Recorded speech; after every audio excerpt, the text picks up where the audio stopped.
Before the material world existed, before the first body was assigned its first name, before a single soul arrived, certain it was arriving for the first time, there was a system already running, already waiting, already staffed. You have died before, not once, not twice, by the oldest reckonings, hundreds of times. And each time, something received you on the far side of that death, and did three things to you in a fixed order. It took your light, it took your memory, and it returned you here. The not remembering is not mercy. It is not the natural blankness of a thing that never happened. The forgetting is the first product of an apparatus, a machine built, maintained, and operated for a purpose that has never been your benefit. The Gnostics knew this. They drew the blueprint at enormous cost to themselves. And today, we are going to walk through that blueprint stage by stage, gate by gate, all the way from the moment of death to the moment the trap closes. And then, we are going to walk through exactly how to get out. Begin with the question almost no one thinks to ask. Not what the machine does, we will get to that in full detail. But why it exists at all. Suffering, people can accept. The world is plainly full of it, and most traditions offer some framework for understanding why. But a designed, deliberately maintained system for the recycling of souls is a different order of claim entirely. You should not accept it on atmosphere. You should understand the motive, because machines are built for purposes, and the purpose of this one is the key to everything that follows. The Gnostic answer is unsentimental, and once you have heard it clearly, you will find it difficult to unhear, because it explains too much. The recycling system exists because it is parasitic. A parasite does not hate its host. It does not love its host. It has no feeling about its host at all. It has found something to feed on, and it feeds. That is the complete description of the relationship, and the Gnostic texts apply it without flinching to the apparatus that processes souls between lives. What does it feed on? Not the body.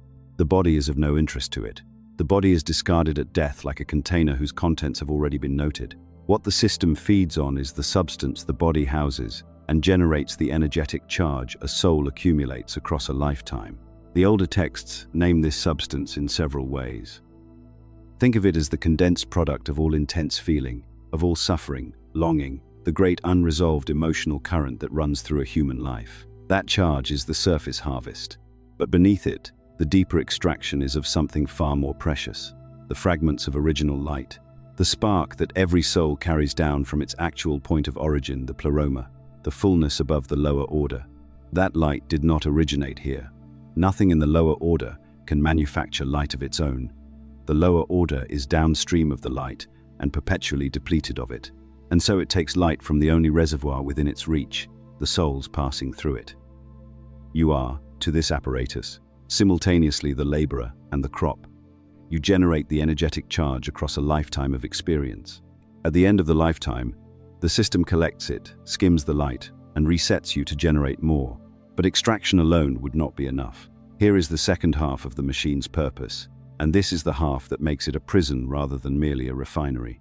A soul that remembered that arrived in each new life, carrying the accumulated awareness of every prior life, knowing what had been done to it, carrying the memory of the way out that soul would escape within a lifetime or two. Awareness compounds. And compounded awareness is precisely the thing a trap cannot survive inside its prisoners. So the system is designed not only to feed, but to prevent accumulation.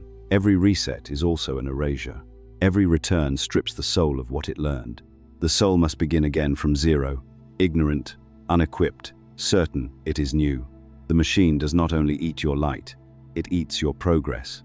This is why you can feel, sometimes, that you are working out a lesson you have somehow worked out before, struggling against a wall that you have, in some unrecoverable past, already climbed.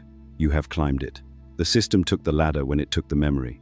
Do not make this personal. The impulse to imagine a cackling enemy who hates you is itself one of the ways the system stays misunderstood. The recycling apparatus does not hate you.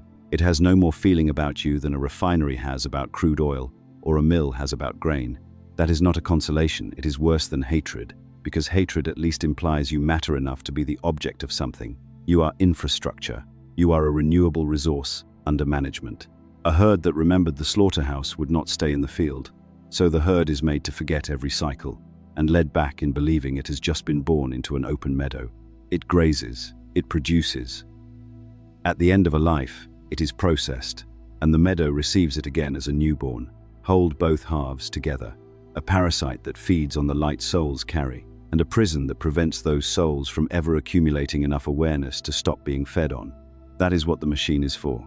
And the first move toward getting out before any protocol, before any declaration, before a single step of the exit, is simply this: to name it. To stop calling it the natural cycle of life and death, to call it what it is. Naming the system is the first thing it cannot survive, which is precisely why every story you have ever been told about death was designed to keep it unnamed. So let us name the operators and the parts. The machine is not a single mouth, it is an administration, a sequence of stations, each one staffed, each one assigned a function in the processing of a soul that has just died. The beings who staff it are the ones the older texts call the archons, the rulers, the officers, the authorities set in place beneath the blind maker of this lower world. If you have been watching this channel, you already know the demiurge, you already know the pleroma. We covered both in depth in the previous videos in this series the full story of the demiurge and the full story of the pleroma. And what we are doing now is following the soul into the machinery that the demiurge's administration runs after death. This is where those cosmological structures stop being abstract and start being operational. The texts that map this machinery are not vague, poetic gestures. They are something closer to procedural documents smuggled out of a tradition that had clearly looked very hard at what happens after death and had come back with a map. That map appears in pieces across several sources, and no single text contains the complete picture. But laid side by side, they describe the same structure from different angles. The Apocryphon of John, a text scholars date to approximately the late 2nd century CE, discovered in 1945, buried in a jar near Nag Hammadi. Egypt contains the long cosmological account that establishes the lower world's architecture and the nature of the archons who govern it. The first Apocalypse of James, also from Nag Hammadi, preserves what are unmistakably threshold instructions, a walkthrough of what James will face after death and exactly what to say at each checkpoint. The Gospel of Mary takes the ascent itself as its subject and narrates the soul rising through a series of powers, each one challenging it, each one naming the specific thing it feeds on. The Pistis Sophia is the densest of them, a long and technically detailed text that maps the ritual machinery of the afterlife space with a precision that reads, in places, like a technical diagram. And the books of Jo, stranger and more fragmentary, provide what look like operational instructions for navigating the checkpoints. No single text contains the entire apparatus. But the structure they describe in combination is consistent, and that consistency across independent sources is itself evidence worth noting. They all describe a graded ascent through a series of checkpoints, each checkpoint held by an officer, each officer empowered to stop the soul, question it, and extract something from it before allowing passage. The texts use a precise word for these checkpoints. They call them gates. The soul after death does not simply rise. It passes through gates, one after another, and at each gate it is met. There is a question, a challenge, a demand that the soul account for itself and explain what it is and where it thinks it is going. And at each gate, depending on how the soul answers, there is an extraction. Something is taken. At one gate, a measure of light. At another, a layer of memory.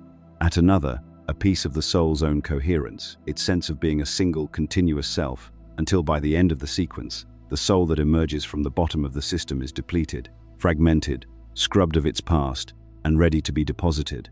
That is the only honest word for it. Deposited into a new incarnation, where it will wake as an infant with no memory of the gates, no memory of the questioning, no memory of what was taken, and no memory of the self that entered the system at the top. The new life begins. The charge begins to build. And in time, at the end of that life, the soul will arrive at the gates again. The same officers will be waiting. The same things will be taken. And it will all happen again, because the soul will not remember that it has happened before. Notice the precise role of the questioning, because it is not idle bureaucratic theater. The questioning is the mechanism of the extraction itself. The officer at each gate does not simply reach in and take. The taking is accomplished through the soul's own response. When a soul answers wrongly when it identifies itself with the life it has just left, with the name it bore, with the attachments it carried, with the fears it never resolved, each such answer is a handle, a place where the gate's officer can take hold and strip away what that answer exposed. A soul that says, in effect, I am this person, I am from this world, I am afraid. I do not know what is happening. Hands the system everything it needs at every level. The wrong answer is not punished, it is harvested. This is why the entire exit protocol the Gnostics preserved is a protocol of correct responses, declarations and refusals. The naming of what stands before you. The soul that answers rightly at each gate, that refuses to identify with the lower world, that names the officer, that declares its true origin, gives the gate no handle, nothing to take hold of. And it passes through with what it is. The questioning is the harvest, and the answers are the only thing that determines whether you are harvested or whether you walk free. Everything that follows in this account is, at bottom, the right answers to the questions you will be asked at the gates. The apparatus in outline is now visible. Let us walk through it from the inside, in the order you will actually encounter it, beginning at the moment that for most souls decides everything, the moment immediately after death, when the machine offers its first and most beautiful lure. You know this image already, and that is exactly the problem, because you know it from the wrong source. Across an enormous body of modern testimony, the accounts of people who have stood at the edge of death and returned one image recurs with near universal consistency. A tunnel, and at the end of it, a light. Warm, welcoming, drawing the dying toward it, with a pull that everyone who has felt it describes in the same terms: gentle, loving, irresistible, like coming home. The modern interpretation of this experience is settled and comforting. The tunnel is the passage out of the body. The light at its end is the divine, the source, the heaven that waits. Go toward the light. The light is good. That is the teaching that has saturated every near-death memoir, every hospice comfort, every cultural assumption about what death leads to. The Gnostic reading of the same experience is the single most important reversal in this entire teaching. And I am going to state it plainly and then defend it, because everything downstream of it depends on getting this right.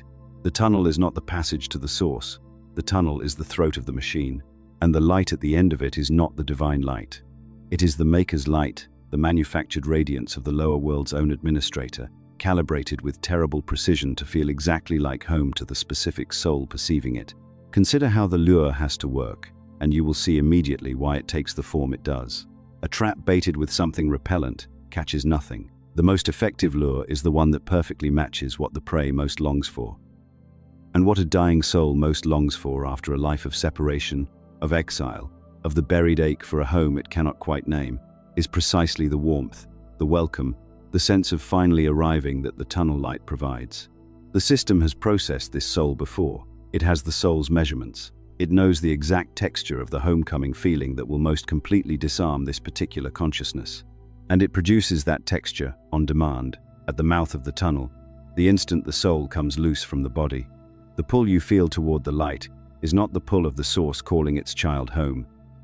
It is the pull of a machine that has studied this soul across many deaths, presenting it with a flawless counterfeit of the one thing it could not refuse. It feels familiar because it was designed to feel familiar.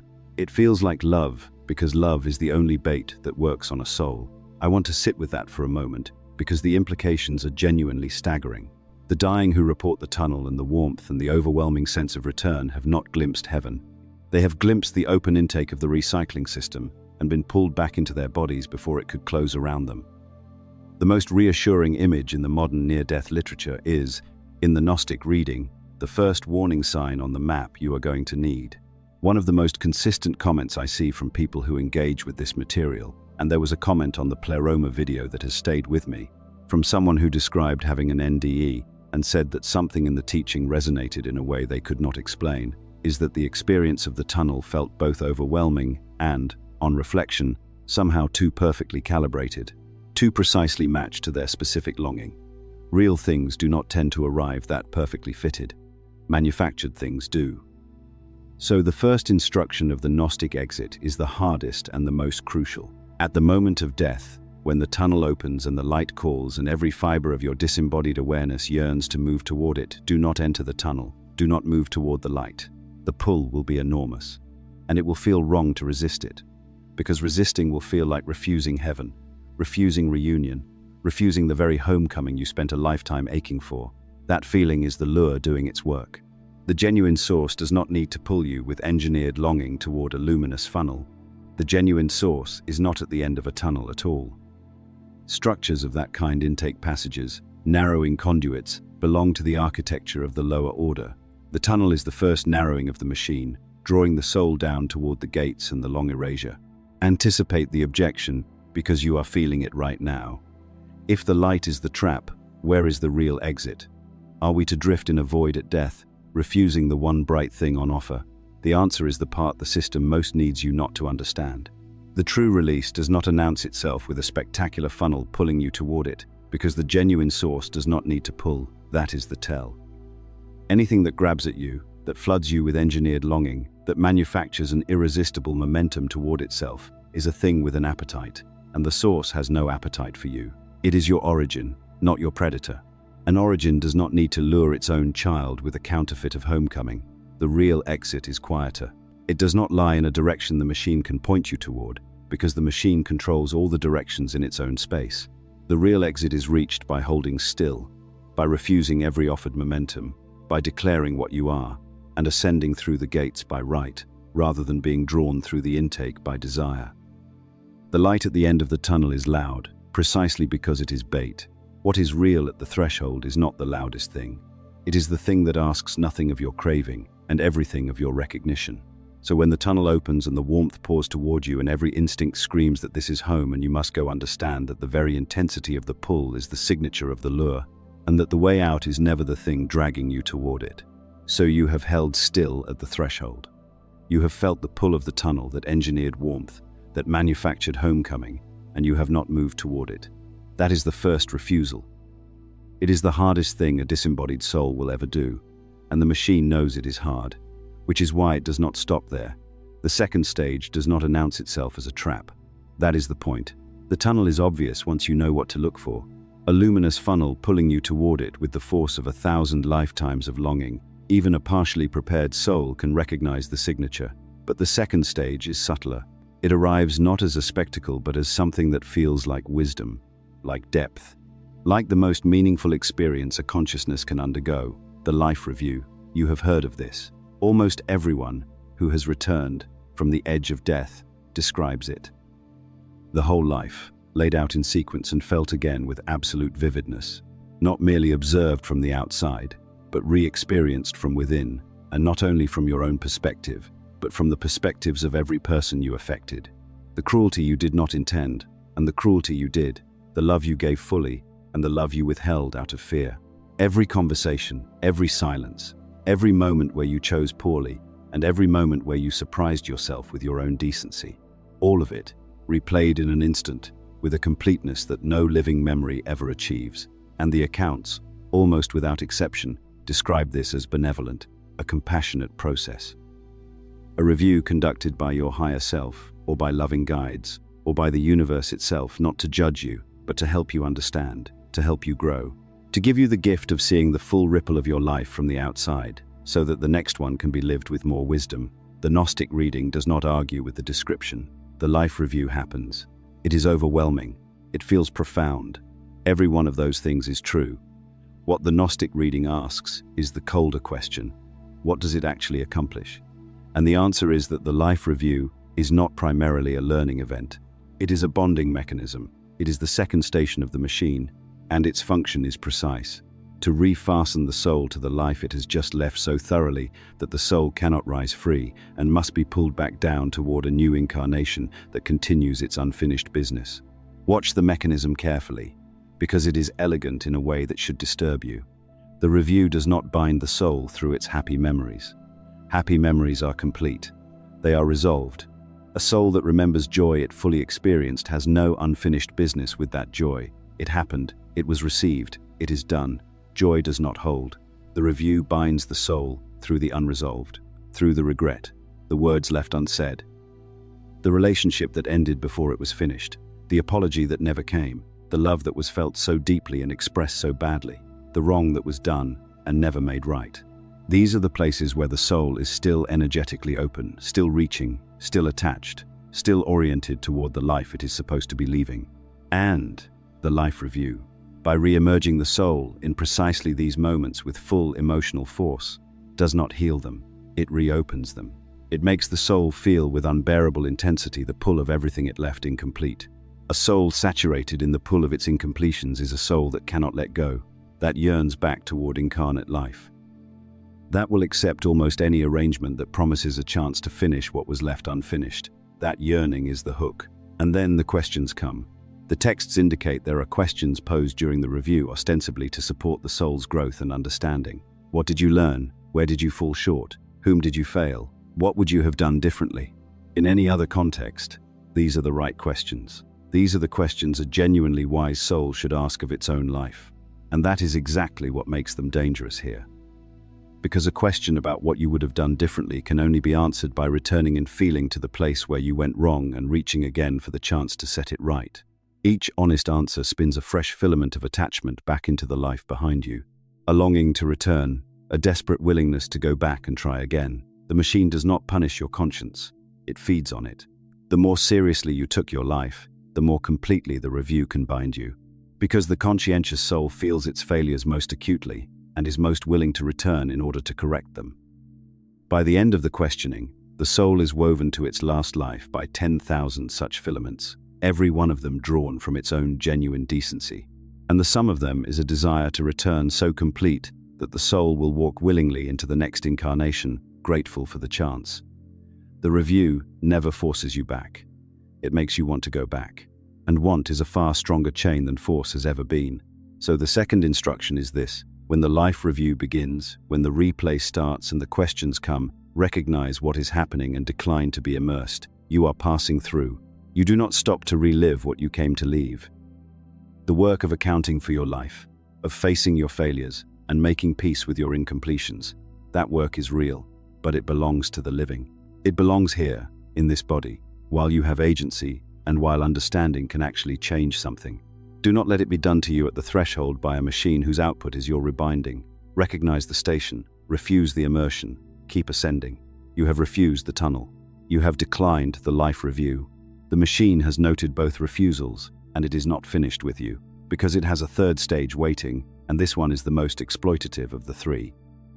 Not because it is the most powerful, though it may be, but because of what it uses as raw material. It uses your grief.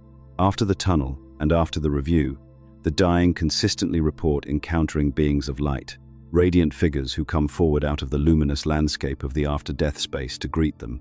Sometimes these figures are recognized immediately, a parent, a spouse, a child who died before. Sometimes they take the form of revered spiritual figures, the faces of whatever tradition the soul was shaped by in its life. Sometimes they are described simply as guides, luminous, gentle, unmistakably benevolent. And they convey in every account an overwhelming sense of welcome, of safety, of having been found after a long lostness. They say, in one form or another, that they have been waiting, that this is where you were always meant to arrive. And they begin, gently and lovingly, to escort the soul onward. The modern interpretation is settled. These are real beings of light, departed loved ones who have passed before and remained close, guides and guardians who have shepherded this soul across many lifetimes. The universe's way of making sure no one crosses the threshold alone. The Gnostic reading is that these beings are very often not what they appear to be. They are projections.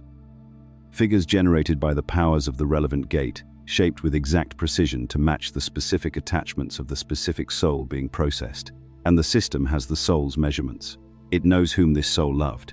It knows whom this soul lost and never fully recovered from losing. It knows which face, appearing now, would most completely dissolve whatever guard the soul still has. And it produces that face. Sit with that for a moment before moving past it. Because the willingness of this system to wear your mother's face to present itself wearing the form of the person whose absence you have carried like a wound since the day it happened, is the clearest statement in this entire account of what kind of thing you are dealing with. This is not a malicious enemy who hates you. It has no feelings about you whatsoever.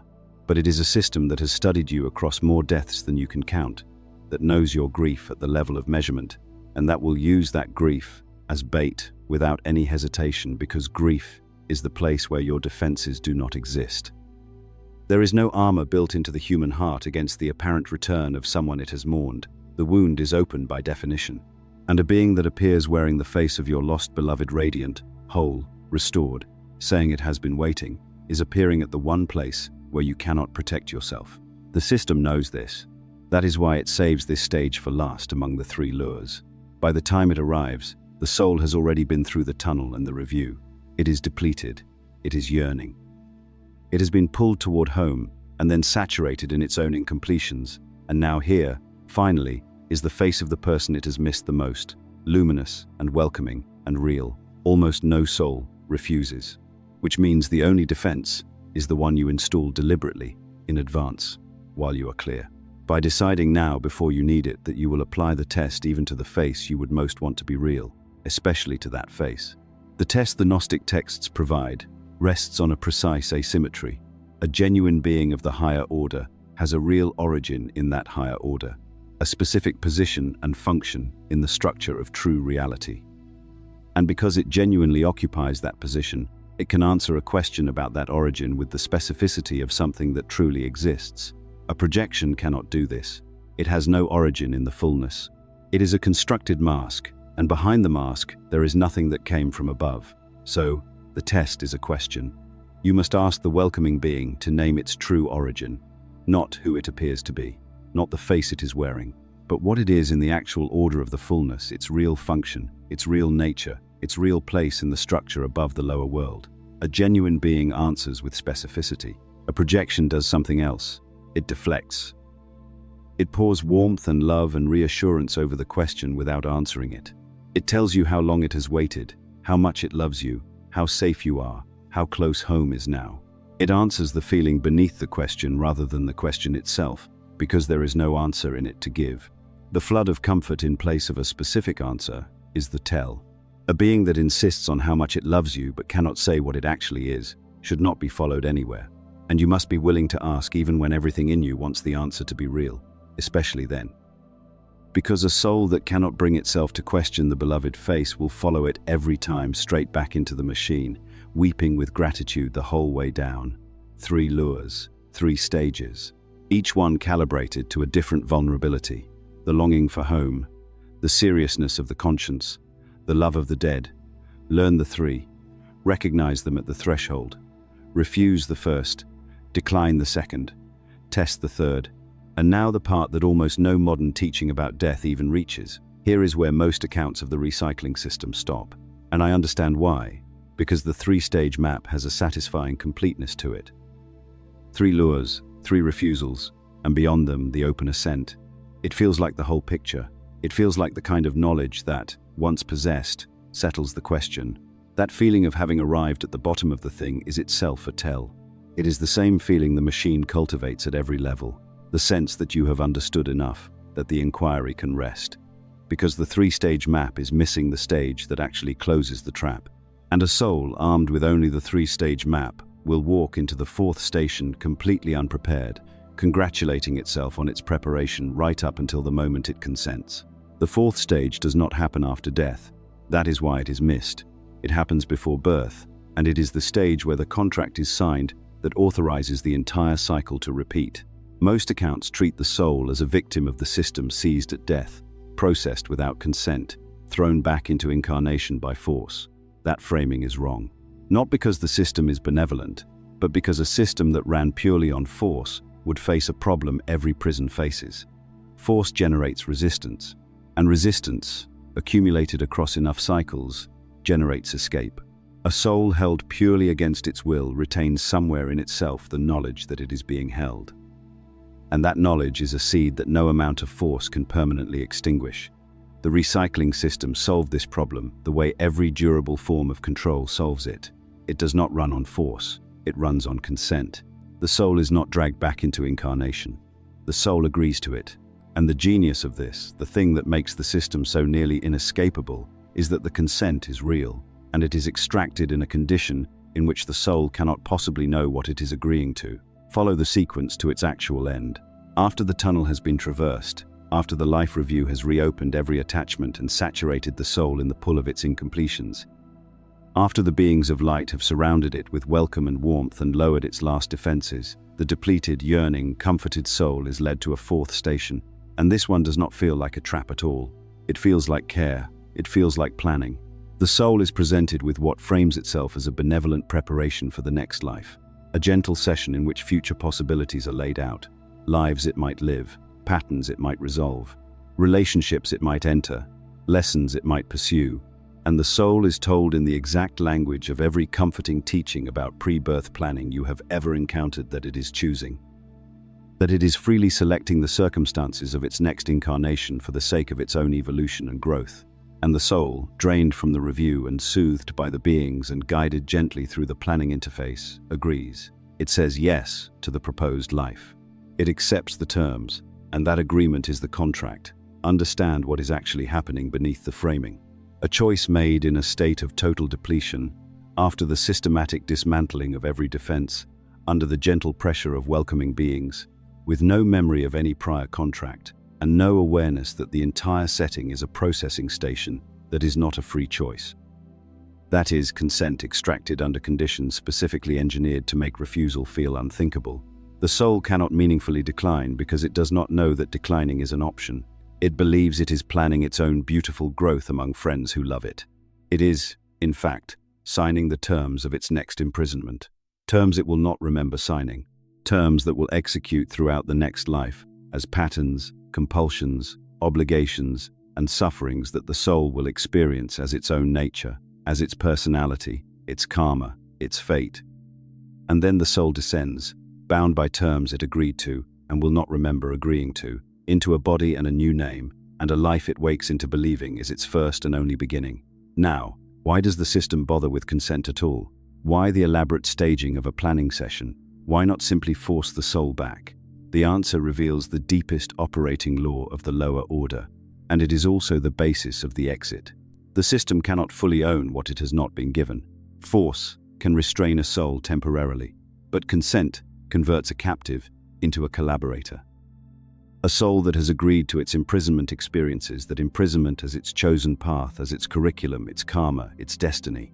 And a prisoner who believes he designed his own cell maintains that cell more faithfully than any guard could.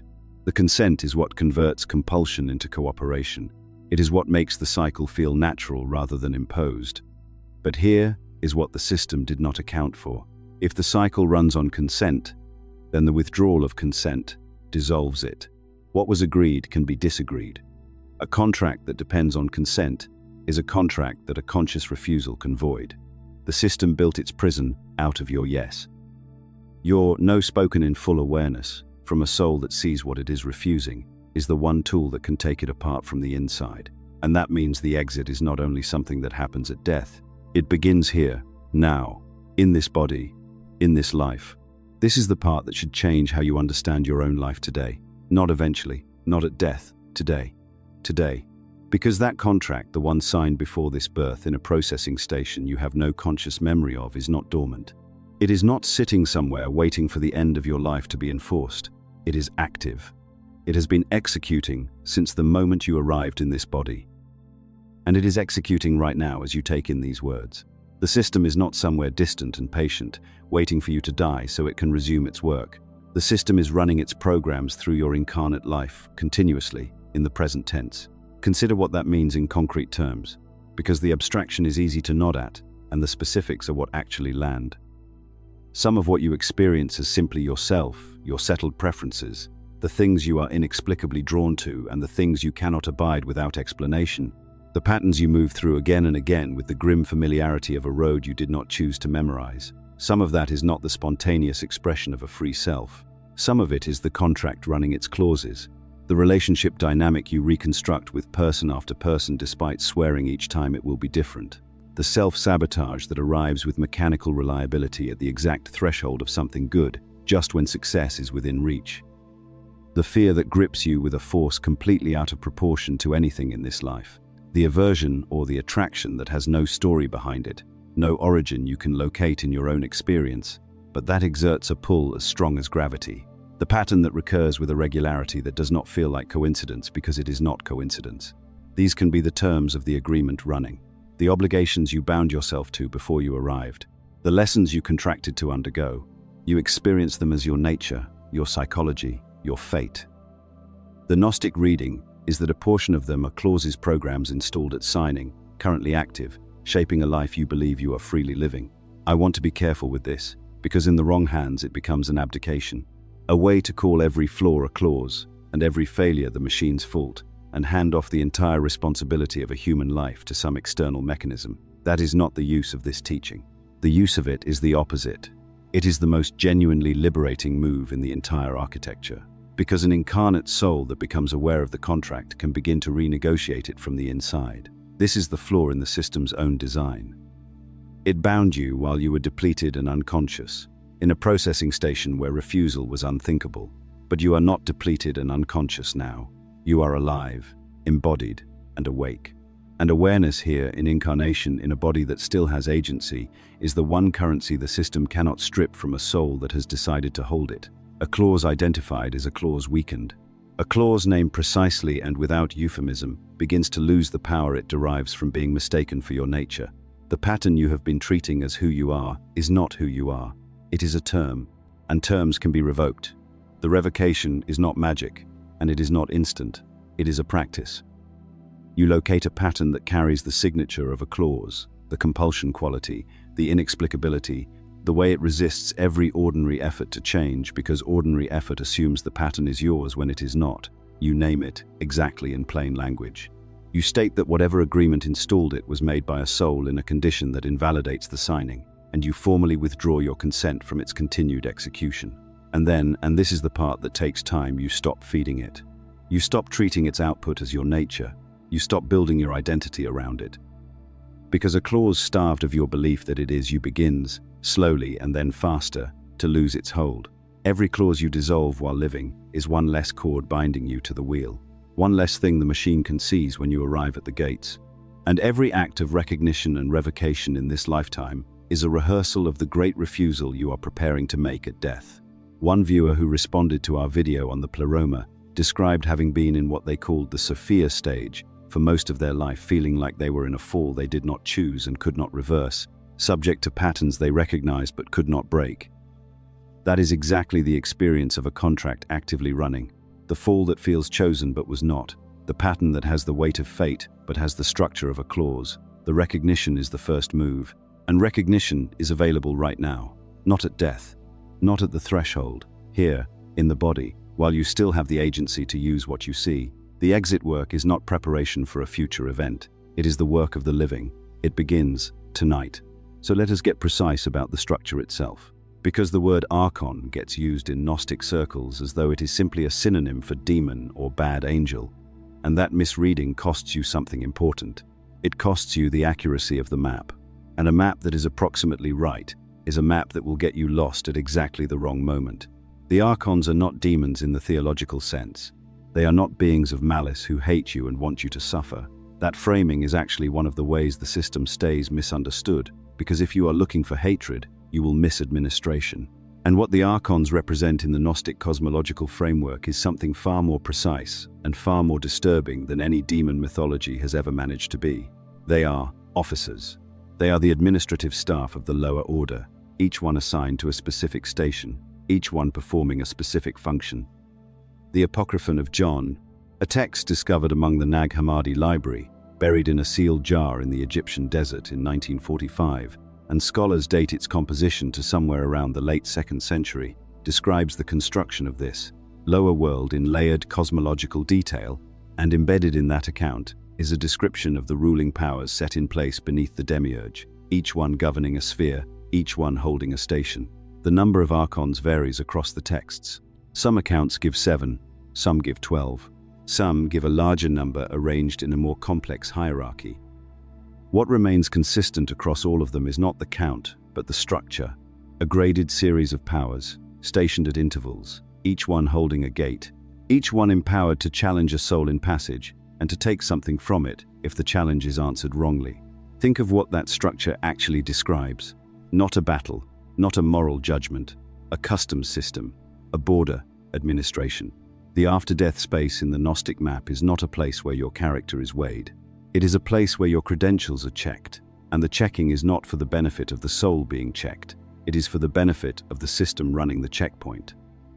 The Pistis Sophia, a lengthy and technically dense Coptic text that preserves what presents itself as extended post-resurrection teachings, describes these threshold encounters with enough procedural specificity, your skin prickle if you read it carefully. The powers at the gates are described as receivers. That is the word the text uses. Receivers, not judges, not demons. receivers, the language of a collection operation, the language of something that takes, and what they receive, what they collect at each gate, is specific. It is not simply abstract energy. The texts describe a sequential stripping. At one gate, a layer of the soul's light is collected.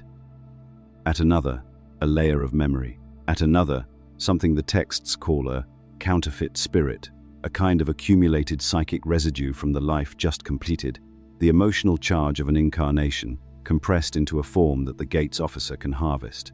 By the time a soul has passed through the full sequence of gates in the descending direction downward into incarnation, it has been stripped of its prior life memory, separated from a portion of its original light, and fitted with a new counterfeit spirit calibrated to the new life it is about to enter. That is what the forgetting is.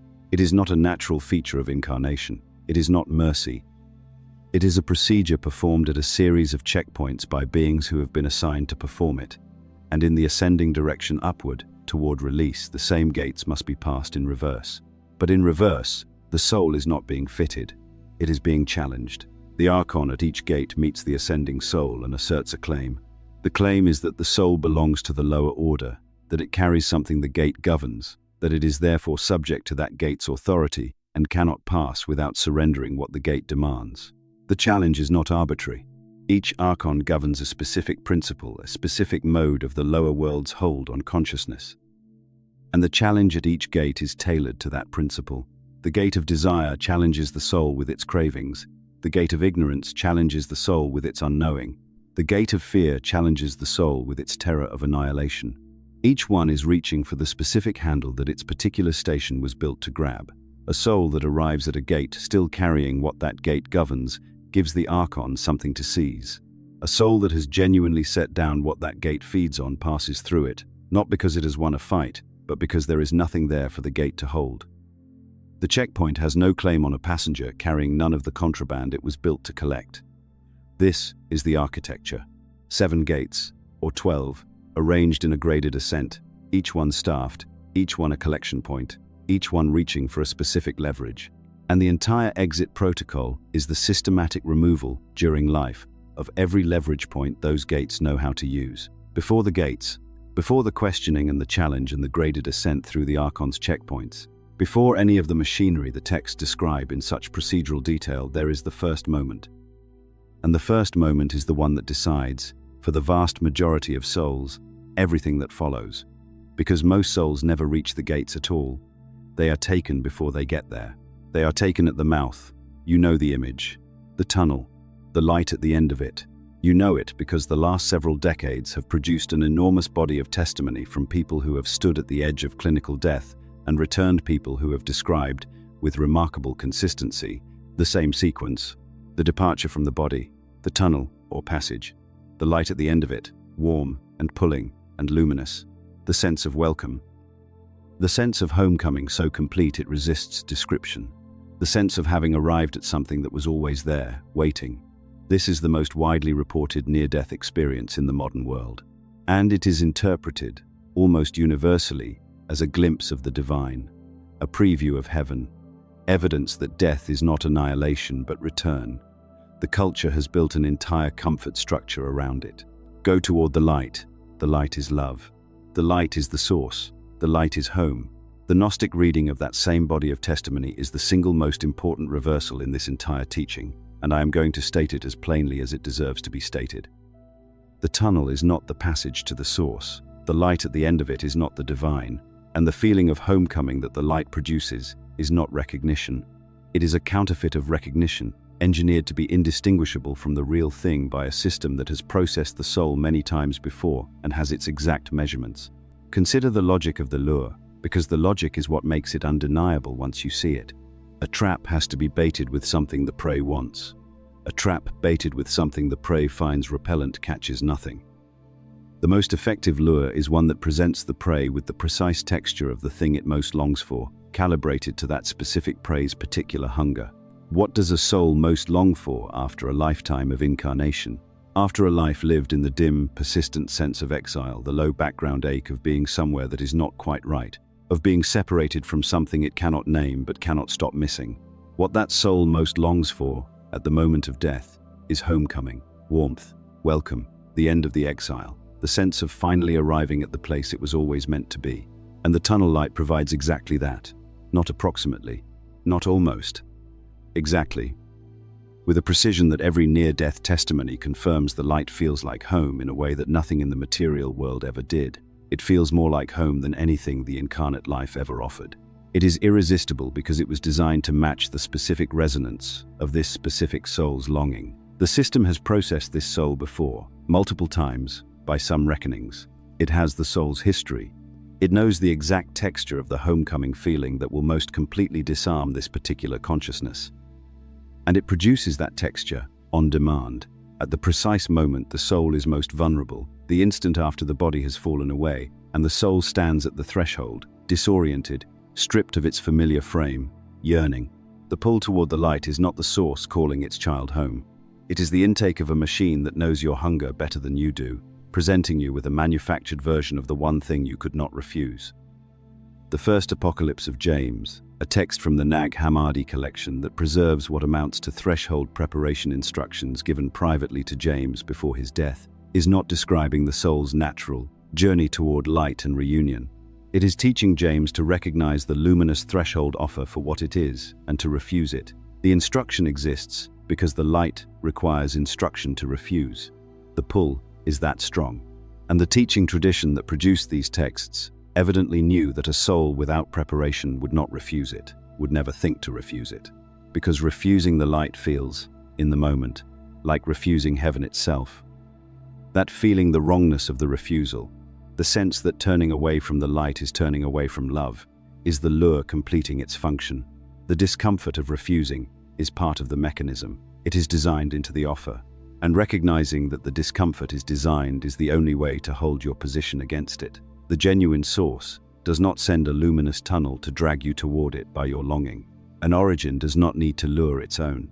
Anything that produces in you an irresistible engineered momentum toward itself is a thing with an appetite. And the source has no appetite for you. It is what you came from, not what feeds on you.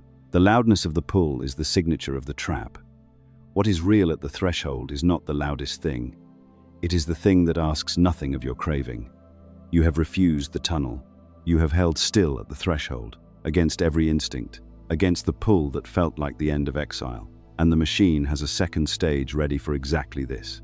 The second stage is in some ways more dangerous than the first, because it does not feel like a trap. It feels like wisdom. It feels like the most morally serious thing that has ever happened to you. It is the life review. Again, the modern near-death testimony is consistent on this. After the passage and the light, many of the dying report a complete replay of the life they have just left. Every moment, every choice, every consequence. Often experienced not only from their own perspective, but from the perspectives of everyone they affected, what it felt like to be on the receiving end of every act of kindness and every act of harm the dying person ever committed. The whole life laid out in an instant, felt with full emotional force, re-experienced rather than merely recalled. This is described, in almost every modern account, as profoundly benevolent, a gift, a gentle learning process conducted by loving beings or by the soul's own higher self. Not a judgment, the accounts insist, a showing, so that the soul can understand, so that it can grow. The Gnostic reading does not dispute that the life review is real. It does not dispute that it is overwhelming or that it feels profound. What it asks is a question that the modern framing carefully avoids. What does the life review actually accomplish? And the answer is that the life review is not primarily a learning event.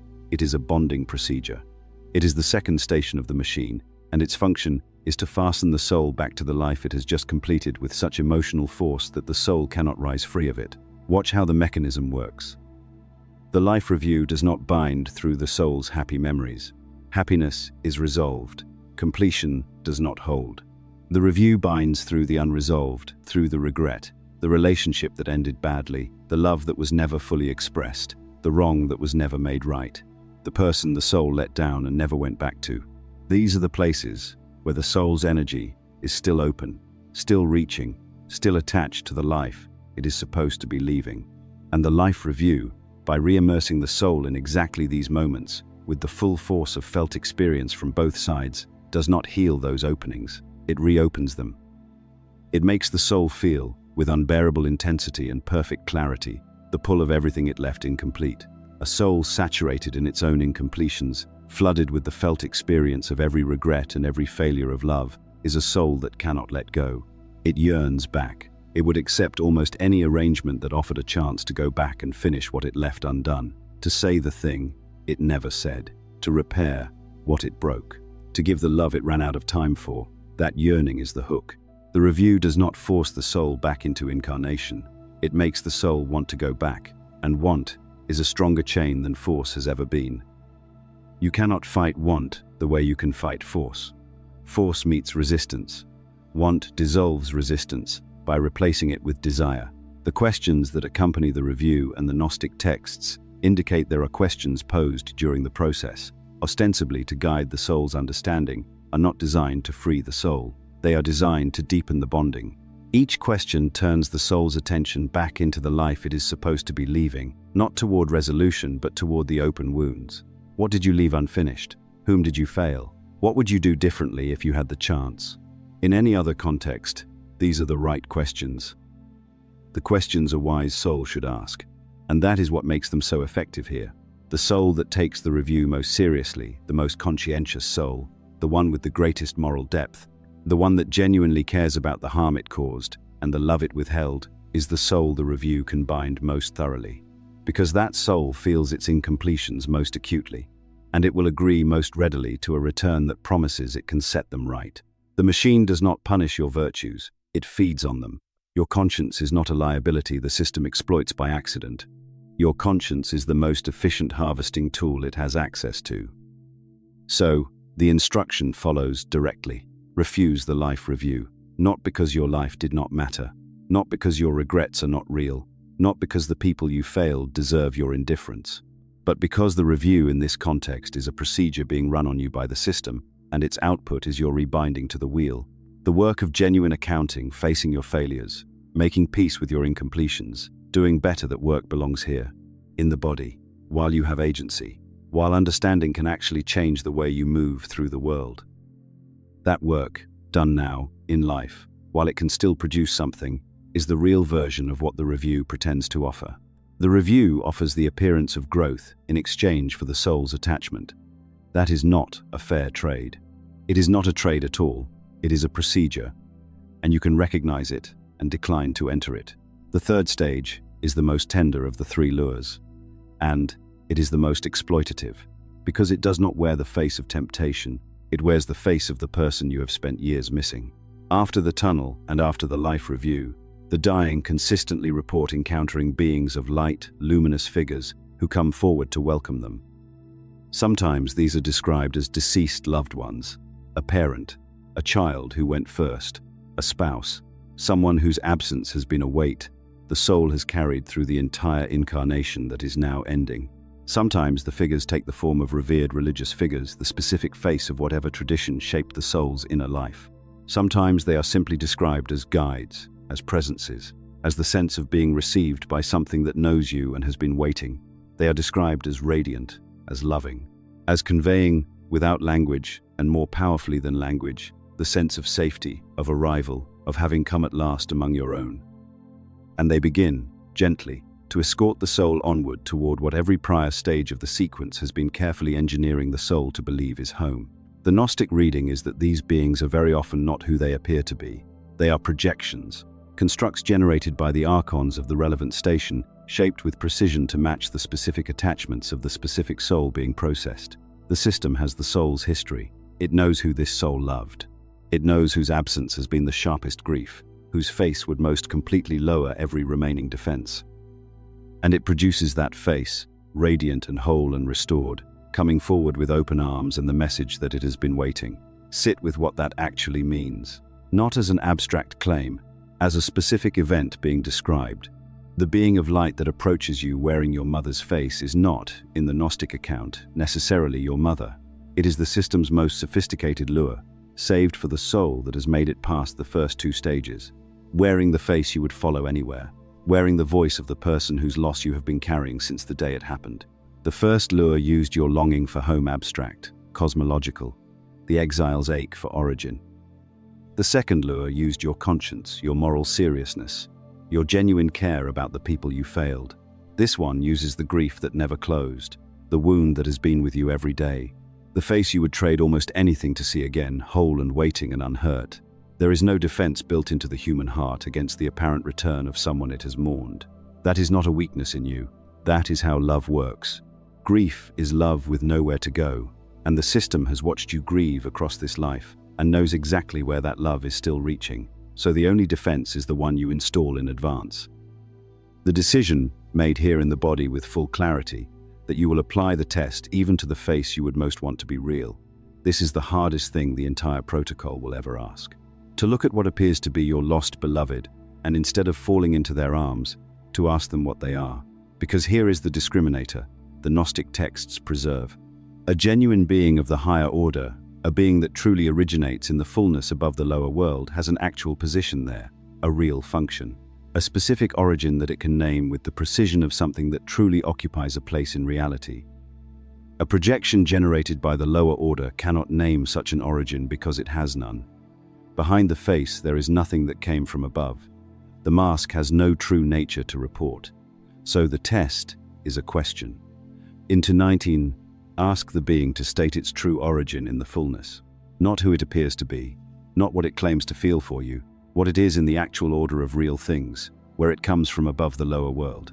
A genuine being answers this directly. It can answer it, because the answer is true of it. A projection cannot answer it. What the projection will do instead is pour warmth over the question. It will be more loving in response to the challenge. It will be more welcoming. It will reassure. It will say that the question is not necessary, that you are home now, that the waiting is over, that you can let go. It will flood the space where a specific answer should be with the exact quality of comfort that makes a specific answer feel unnecessary. That flood is the tell. Love offered in precise proportion to the need to avoid a direct question is not love. It is a function, a mechanism producing the output that prevents you from noticing there is no substance behind it. The beings that cannot answer, the ones that respond to the question with warmth rather than with truth, are not your loved ones. Pass them, do not follow them. The machine saves its most sophisticated counterfeit for the soul it could not catch with the first two lures. And the sophistication of the third lure is not a reason to be afraid of it. It is a reason to prepare for it with the same seriousness you would give to any genuinely difficult thing you intend to do well. So you have passed the third lure. You refused the tunnel's warmth. You declined the immersion of the life review. You tested the beings and passed the ones that could not answer.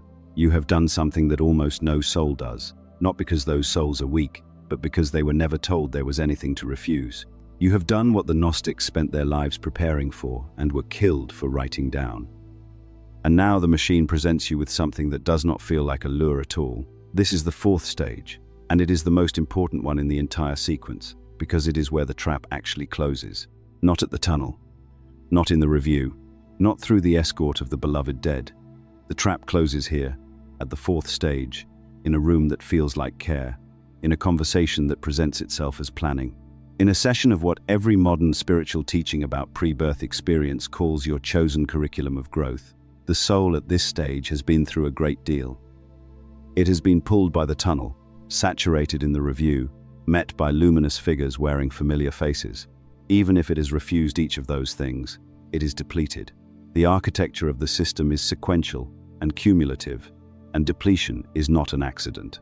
The soul that arrives at the fourth stage is a soul that has been worked on, softened, oriented toward whatever comes next, by the sheer exhaustion of having refused so much that called to it with such force. And what comes next is gentle. That is the word. Gentle in a way that none of the other stages were, because gentleness at this point is the precise instrument the moment requires. The soul is brought to something that presents as a planning session, a benevolent orientation into the life ahead. Possibilities are laid out, lives the soul might enter, relationships it might encounter, lessons it might learn, growth it might pursue. And the soul is told, in the warm and thoroughly disarming language of spiritual autonomy, that it is choosing, that it is exercising its own sovereign will in selecting the circumstances of the next incarnation, that this is not imprisonment. This is curriculum. This is the soul, in full freedom, designing its own path forward for the sake of its own development. The language is everything. Understand that clearly. The language is not incidental to the deception. It is the deception, A soul told it is being forced will resist. Force generates resistance, and resistance over enough cycles generates escape. The system has known this for a very long time. And so force is not what the fourth stage uses. The fourth stage uses consent. The soul agrees to the proposed life. It says yes. It accepts the terms. And that agreement, that yes, is the contract. That yes is the document the machine needed. That yes is the thing that will govern the life ahead, shaping its patterns and its compulsions and its inexplicable fears from within. Like programs installed in hardware the soul has forgotten it carries. Now hold the question you are already forming, because it is the right question. If the soul is agreeing freely, what makes this a trap? Is this not simply a soul making a genuine choice? The answer is in the conditions. A choice is only as free as the context in which it is made. A person who signs a contract while exhausted, surrounded by strangers, with no memory of any prior agreement, no awareness that the setting is designed to produce a signature, no knowledge that declining is even possible, that person has not made a free choice in any meaningful sense. They have been maneuvered into a position where refusal is inconceivable, and then they have been asked. The soul at the fourth stage has no memory of the prior contracts, no awareness that this is a processing station, no knowledge that the beings around it are the staff of a machine rather than guides of a benevolent spiritual order.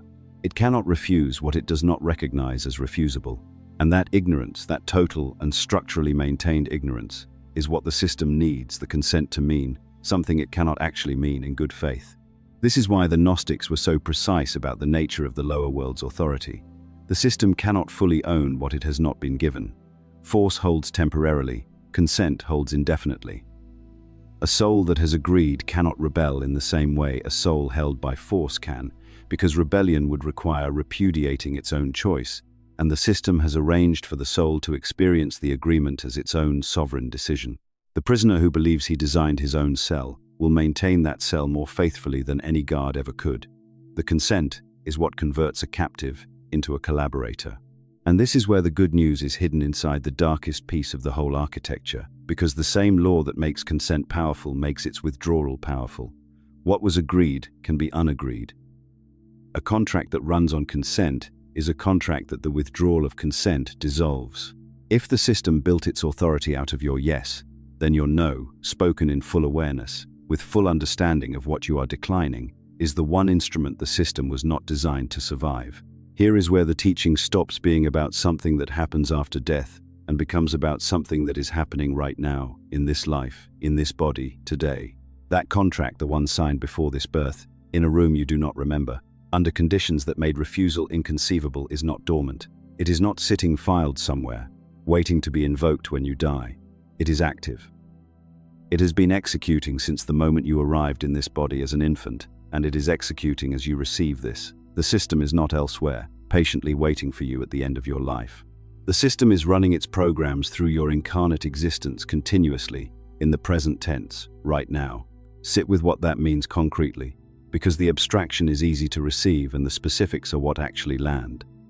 Some portion of what you experience as simply yourself, your settled preferences, the patterns you return to, the relationships you construct again and again, with a quality of grim familiarity, the dynamic you swore last time you would not repeat, and are repeating some of that, is not the spontaneous expression of a free and unprogrammed self. Some of it is the contract executing its clauses, terms accepted in a state of managed depletion, running their programs through a life that experiences them as personal nature, as psychology, as karma, as just the way things are for someone like you. The inexplicable attraction that has no story behind it in this life. The aversion that grips you with a force completely out of proportion to anything you can point to. The self-sabotage that arrives with mechanical reliability at the precise threshold of something good, as if something in you cannot tolerate the completion of what you are trying to build. The fear that feels less like a response to a present danger and more like a frequency you are always already broadcasting. The relationship pattern you reconstruct with different people wearing different names but playing the same role, as if you are staging the same scene with a rotating cast, because the scene itself is what you are obligated to repeat. When you find something with that quality, the quality of compulsion rather than preference, of a track you are running on rather than a road you chose, you have likely found an active clause, a program installed at signing, a term of the agreement executing right now through what you call your personality and your fate. The Gnostics did not offer this as a reason to despair. and they did not offer it as a reason to abdicate responsibility for the life you are living. That is the wrong use of it, and it is worth being direct about that, because the wrong use is available and tempting.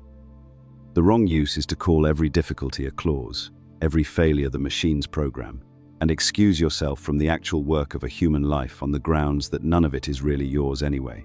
That use is not liberation. That use is a more sophisticated form of the same unconsciousness the system depends on. The right use is the opposite. The right use is surgical.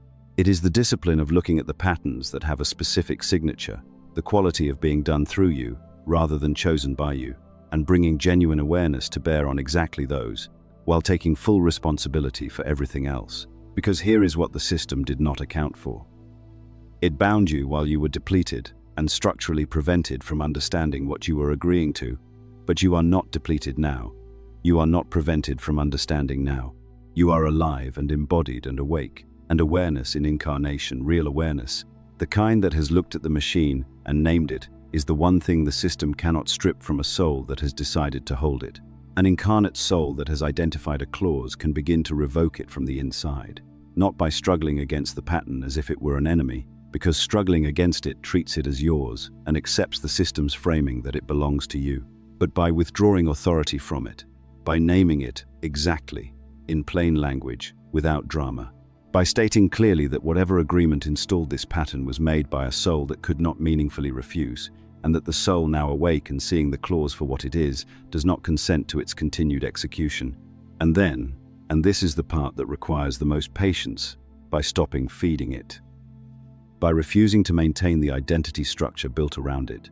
By declining to keep treating its output as your nature. Because a clause that is no longer being confirmed by your belief that it is you, begins, slowly, to lose its operational hold. This is slow work. It does not resolve in a night or a season, but it is available now, in this body, in this life. And every clause you identify and revoke while living is one less handle the gates can reach for when you arrive at them. Every pattern you dissolve in life is a rehearsal of the great refusal you are preparing to make at the threshold. The exit work begins here. It begins in the ordinary texture of a life being examined with enough precision to tell the difference between what is genuinely yours and what is a program running on borrowed consent. The method is practical. It has to be practical because a teaching that stops at diagnosis is a teaching that keeps you in the position of someone who understands their condition without being able to change it. The Gnostics were not interested in sophisticated despair. The entire point of naming the machine was to provide the specific tools by which a soul could stop being processed by it. So the method is concrete, and it is teachable, and you can begin using it now.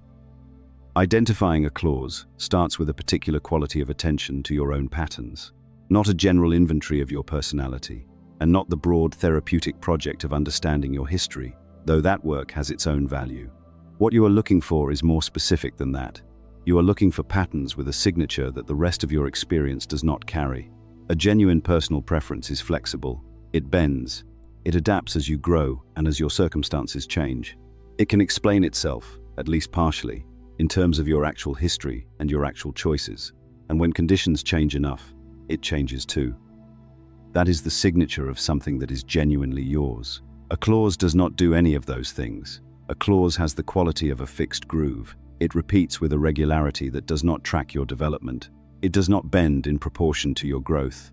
When you try to change it by ordinary means, by understanding its origin, by deciding to act differently, by building habits around the new behavior you want, it resists in a way that goes beyond ordinary difficulty. Because ordinary difficulty yields to sustained effort applied to a real cause. A clause resists because the ordinary effort is addressing the symptom and the contract is the cause. And the cause is not in the psychological layer where the ordinary tools operate. The relationship dynamic reconstructed with different people despite explicit intention not to repeat it. The threshold sabotage that arrives with mechanical precision every time something good is close to completing. The fear that predates any event in this life that could have generated it. The compulsion that you have examined from every angle and still cannot locate the root of, because the root is not in this life. When you find one of these, stop and look at it directly. Do not dramatize it, and do not minimize it. Just look at it with the specific question, is this mine, or is this a term? If it carries the signature of a clause, the compulsion, the grooved repetition, the resistance to ordinary change, the sense of running on a track rather than walking on a road, then name it, out loud if possible, in plain language, without abstraction, not a general category like fear or attachment, but the specific thing in its specific form. Name exactly what the pattern does, when it arrives, what it produces, and what it has cost you across this life. Then state the revocation, clearly, deliberately, with full awareness of what you are doing. Acknowledge that a prior agreement installed this pattern.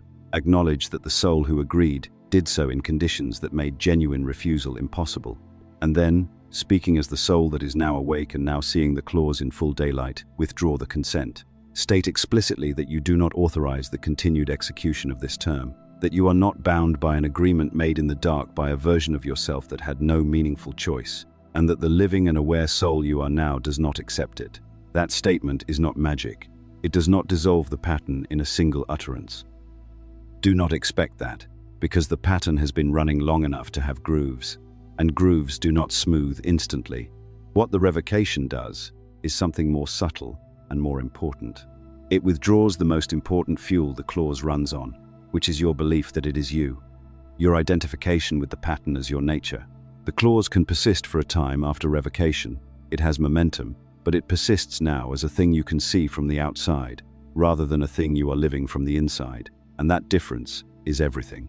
A pattern you are identified with is a pattern you maintain unconsciously from within. A pattern you have named and revoked is a pattern you can observe and decline to execute, step by step, instance by instance, every time it attempts to run. That is the actual mechanism of the unbinding.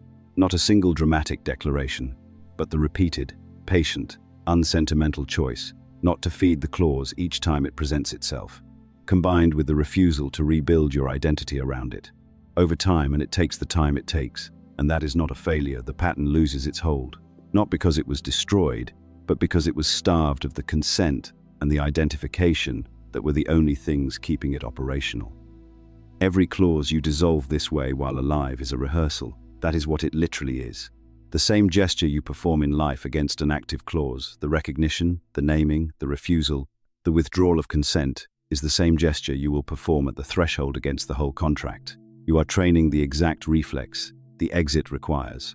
Each dissolved clause is practice. Each withdrawn consent is a rehearsal of the great refusal. And a soul that has practiced this repeatedly in life does not need to generate the refusal at the threshold from scratch. It already knows how. It has done it before. The reflex is already built. None of what has been described here is speculation. That needs to be said plainly, because the scope of the claim invites skepticism, and skepticism is the correct first response to any account of what happens after death offered by anyone who is still alive. You should not accept this on the authority of a voice. The Gnostics did not ask you to accept it on the authority of a voice. They wrote it down. The map exists in texts, specific texts with specific discovery histories and specific contents that can be examined, not as vague mystical poetry gesturing at transcendence, but as something closer to procedural documentation, threshold instructions, operational diagrams for navigating the after-death space, written by people who had looked at the question of what happens to a soul after the body stops with a directness and a precision that is genuinely remarkable, and who had decided, at considerable personal risk, that the rest of humanity deserved the map they had drawn. Two of these texts are worth examining directly because together they provide the complete picture from both directions. They are complements, not duplicates. One gives you the responses to prepare before the crossing. The other narrates the crossing itself and names what you will meet. The first is the First Apocalypse of James. Discovered as part of the Nag Hammadi Library in 1945, a collection buried in a sealed jar near the cliffs of Jabal al-Tarif in Upper Egypt, hidden there in the 4th century by people who clearly believed the texts inside were worth protecting from the institutional destruction that was already consuming similar material. The First Apocalypse of James is, at its functional core, a rehearsal document, a death preparation manual, a walkthrough of what a soul will face after it leaves the body, and exactly how it is to respond at each point of challenge.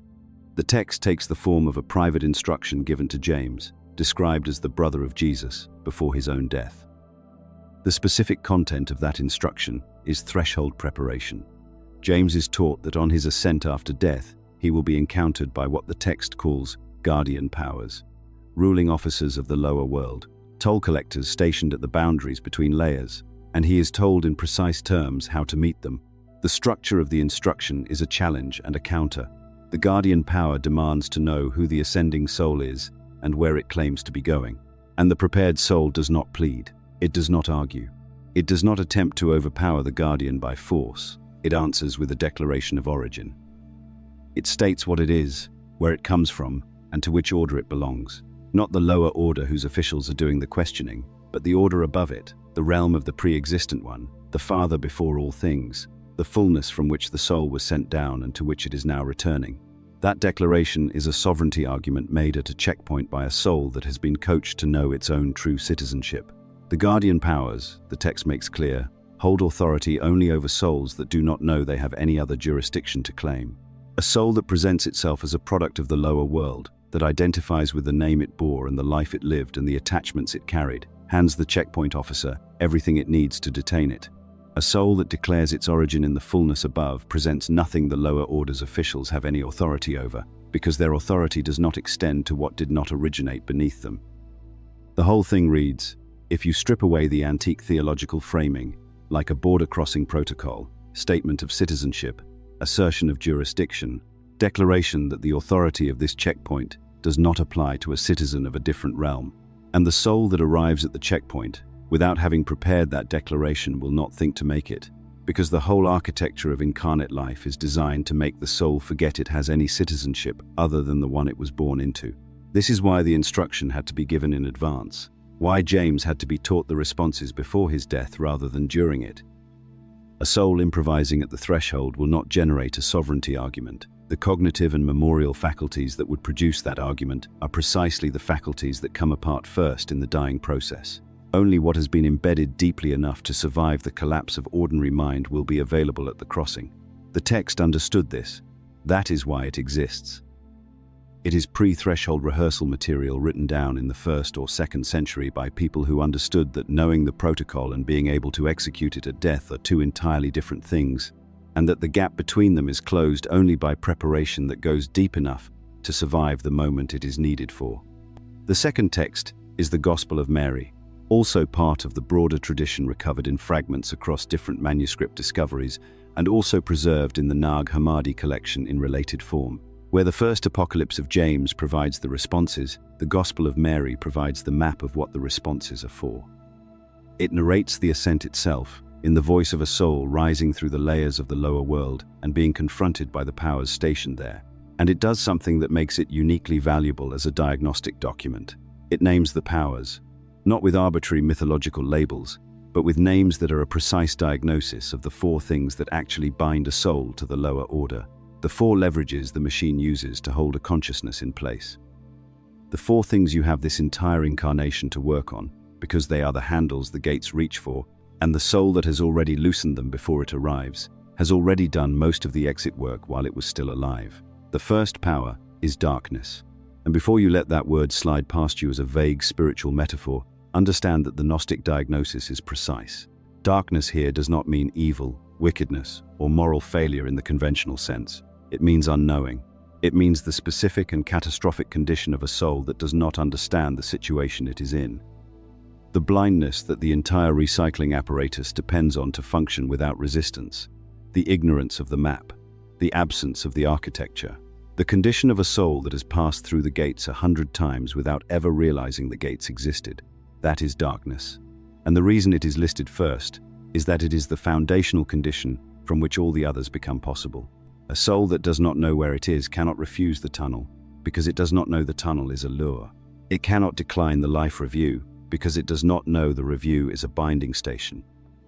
It cannot test the welcoming beings, because it has no framework in which the idea of an archon projection wearing a loved one's face would even be conceivable. Darkness is the precondition of every other extraction. The machine does not need to overpower a soul that cannot see it. And this is the power you are actively dismantling right now, in this moment, by simply knowing what you now know. Every piece of the map you carry forward from this account is, in exact Gnostic terms, a displacement of darkness, not the completion of the work, but its beginning. The second power is desire, and this one is more difficult to talk about cleanly, because desire is not simply bad. The Gospel of Mary is not handing you an ascetic prescription to hollow yourself of all wanting. The specific craving the text identifies as the machine's leverage is the appetite that fastens consciousness to the world of objects and sensations, the hunger that makes the tunnel's warmth irresistible, the longing for home so deep and so unexamined that when the machine produces a perfectly calibrated facsimile of it, the soul cannot feel the difference between the real thing and the bait. That is the desire being named. Think carefully about how it works. The soul arrives at death having spent a lifetime wanting connection, safety, belonging, reunion with what it lost. Those wants are not pathological. They are the signature of a consciousness that has been exiled from its actual origin and knows, below the level of words, that something is missing. The machine did not manufacture that longing. The longing is real. The soul genuinely aches for the pleroma, for the fullness it came from and cannot quite remember.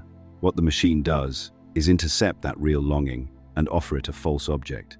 The tunnel light does not feel like a trap. It feels like the resolution of the deepest ache you have ever carried.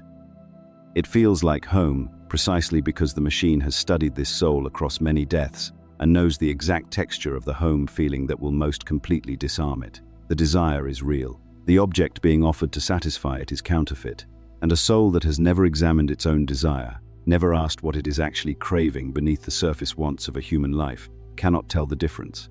It follows the pull. It enters the intake. It is processed. The work of loosening desire is therefore not the work of becoming someone who wants nothing. It is the work of becoming someone who knows the difference between the genuine ache for the pleroma and the machine's manufactured substitute for it, of becoming familiar enough with the actual texture of what you are seeking that a counterfeit, however skillfully constructed, registers as wrong. This is why mystical practice, the direct cultivation of contact with what actually lies above the lower order, is not optional decoration in the Gnostic framework. It is intelligence work. Every genuine experience of the source builds in you a discriminator that makes the machine's imitations incrementally less convincing. You are training your recognition so that at the threshold, surrounded by the full force of the most sophisticated lure ever constructed, something in you will know the difference. Darkness and desire, the first two powers. One is the absence of knowledge. The other is the misdirection of genuine longing. Both are operating in you right now, in different proportions, in different patterns, specific to your particular life. The gate officers of the lower order have been counting on both of them since before you were born, and both of them are reducible, though neither is eliminable in a morning. The reduction is the work, and the work is available now. The third power is ignorance. And you will notice immediately that this sounds redundant. Darkness was already defined as unknowing. So what is the distinction? The texts preserve both because they are diagnosing two different kinds of not knowing, and the difference between them matters in ways that become clear only when you look at what each one gives the gate its hold through. Darkness is the absence of information about the situation. It is not knowing that there is a machine, that there are gates, that the tunnel is an intake, that the welcoming beings may not be what they appear. It is the condition of the completely uninstructed soul, the soul that has never encountered the map, and therefore has no framework for the threshold at all. That is darkness. Ignorance, as a separate power, is something more specific, and in some ways more dangerous. It is the soul's failure to know what it itself is. Not ignorance of the external architecture, but ignorance of its own nature. The forgetting of its own true origin. The condition of a soul that, even if you placed the full map in its hands, would still be unable to use it correctly, because it does not know what kind of thing is doing the reading. A soul that does not know it carries a fragment of the pleroma, that it originated above the lower order, that it has a citizenship in the fullness that the gate officers cannot lawfully override, cannot make the sovereignty argument at the border. It can know that the border exists and still be stopped there, because it does not know it has the right to pass. This is why the exit protocol's third step is not simply refusing the tunnel. It is declaring your origin. The declaration is not a magical incantation. It is a true statement made by a soul that genuinely knows the statement to be true, and you cannot make a true statement about your origin if you do not know your origin. Ignorance of self, in the Gnostic diagnosis, is the specific handle that the gate uses once the soul has already seen through the lower world's lures and is attempting the ascent anyway. It is the subtle second-level trap for souls that have partially woken up. They know enough to refuse the tunnel. They do not know enough about what they are to pass the checkpoint by right, and so they are still held. This is precisely why the practice of gnosis, of direct self-knowledge, of the specific interior inquiry into the nature of the awareness that is reading these words right now, is the exit work at the deepest level. Not because knowing something about yourself is pleasant or therapeutic, which it may or may not be, but because the specific question of what you actually are, below the name and the personality and the history and the preferences and the life circumstances, is the question whose answer disarms the ignorance power. Every genuine moment of recognizing the nature of the consciousness that inhabits you is another fraction of that power dissolved. The fourth power is the most formidable.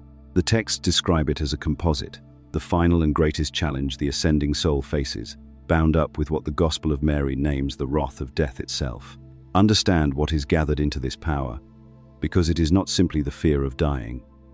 That would be too simple, too easily addressed by the reassurance that consciousness continues.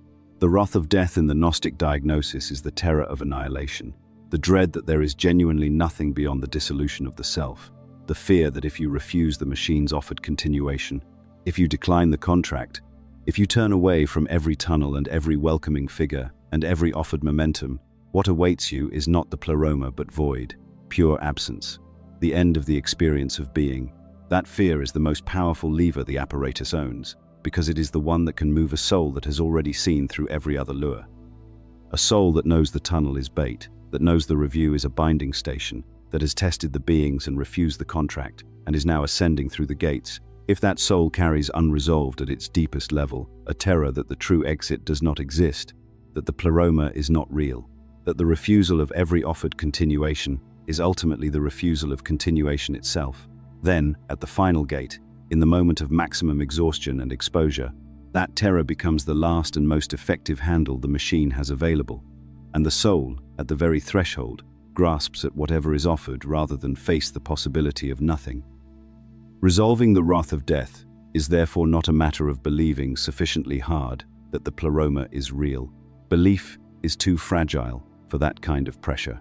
It is a matter of having developed, through the work of genuine self-knowledge and genuine contact with what lies above the lower order, a direct experiential conviction that is not dependent on the mind that dies, a knowing that survives the cognitive collapse because it is not stored where cognitive information is stored. That kind of knowing is built the same way the exit protocol is built, slowly, through repetition, through genuine practice, not through understanding, through becoming. Two documents, taken separately, each give you only half the picture. Held alongside one another, they form something that functions less like scripture and more like an operational manual. The first Apocalypse of James on one side, the Gospel of Mary on the other. One gives you the responses, the other gives you the map of what you will be responding to. Both of them survived the systematic destruction of everything the early church decided you should not have access to, and the survival itself is part of the evidence for how seriously the people who preserved them took what they contained. The first Apocalypse of James is structured around a private teaching given to James, preserved as a dialogue. And what the text does, underneath the theological framing, is rehearse a death. The structure of the text is essentially a coaching session. James is walked through what will happen after he dies. He is told he will be stopped. He is told by what. He is told what they will demand of him. And he is given, in advance, and in specific enough form to be repeated, the responses that will carry him through. The format is a challenge and a counter-declaration. The gatekeeping power presents itself and demands that James account for himself. Who are you? Where do you think you are going? What makes you think you are authorized to pass?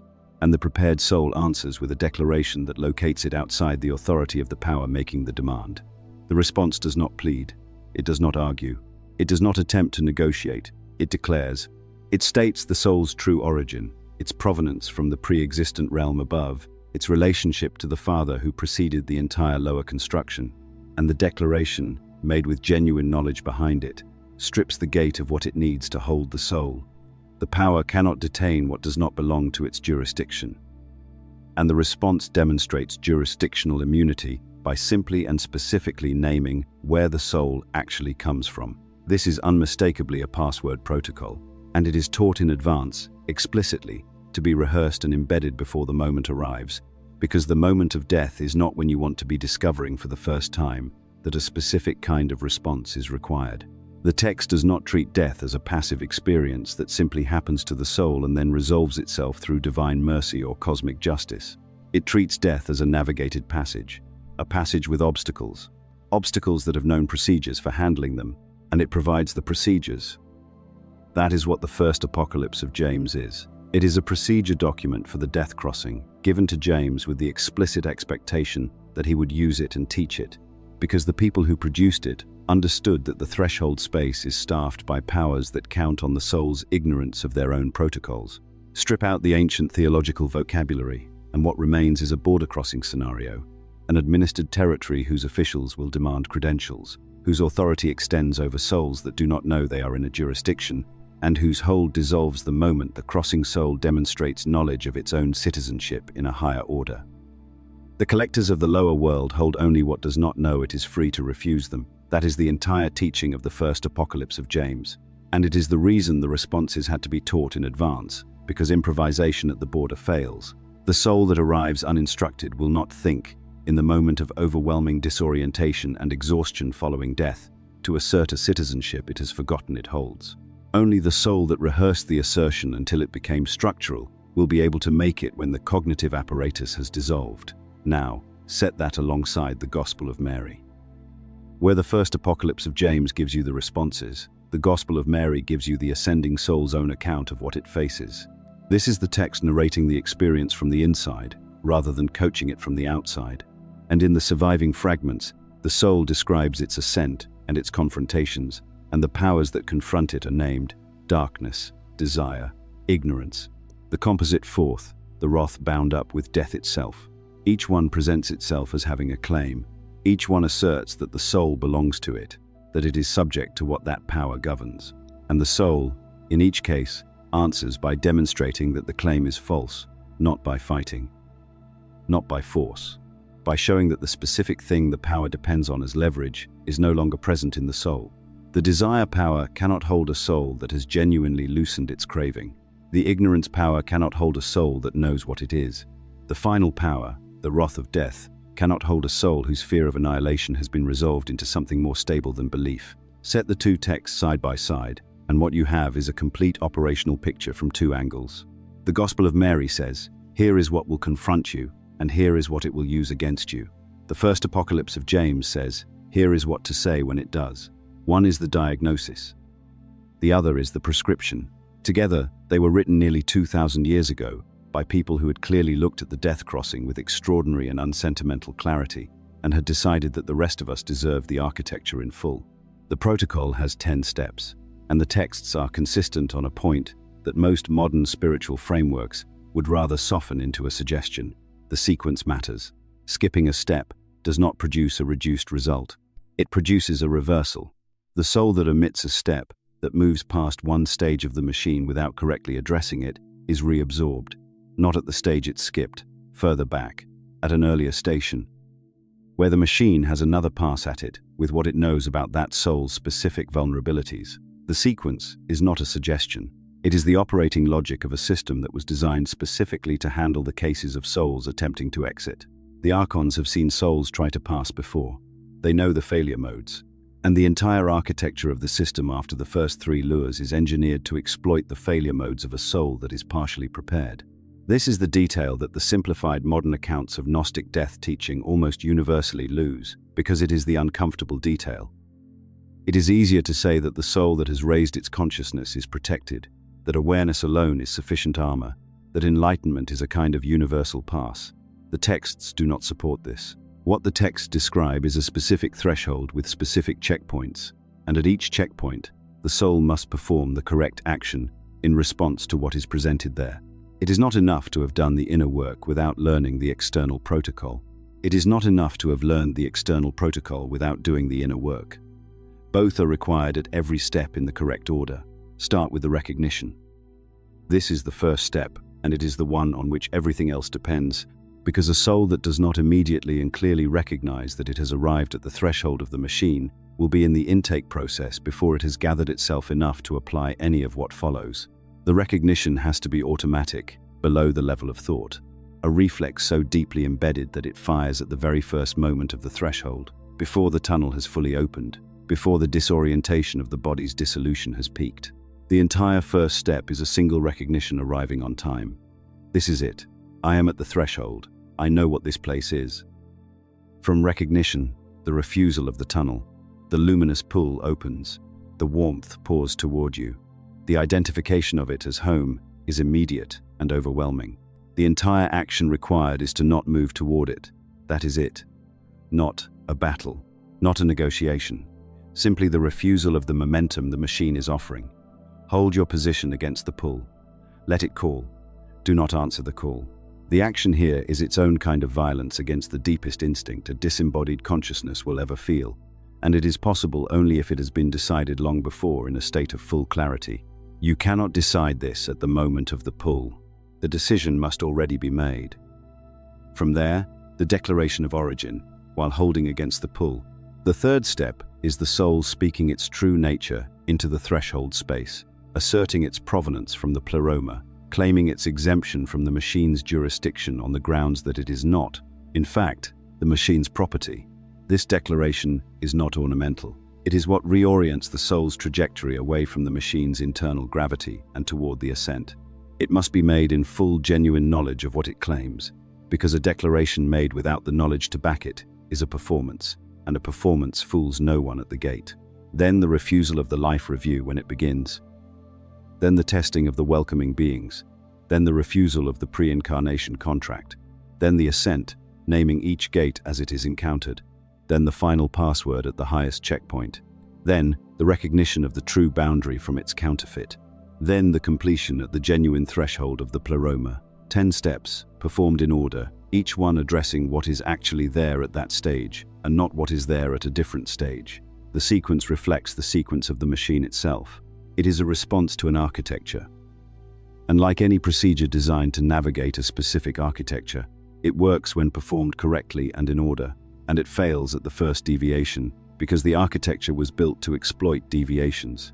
What the texts understood, and what almost no modern account of the soul recycling system explains with adequate seriousness, is that the machine is not passively waiting for souls to stumble through it.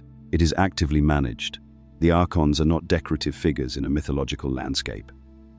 They are the staff of the processing system, stationed at specific points, performing specific functions, and trained, if that word applies to beings of this kind, on the exact patterns of soul behavior that their station is meant to exploit.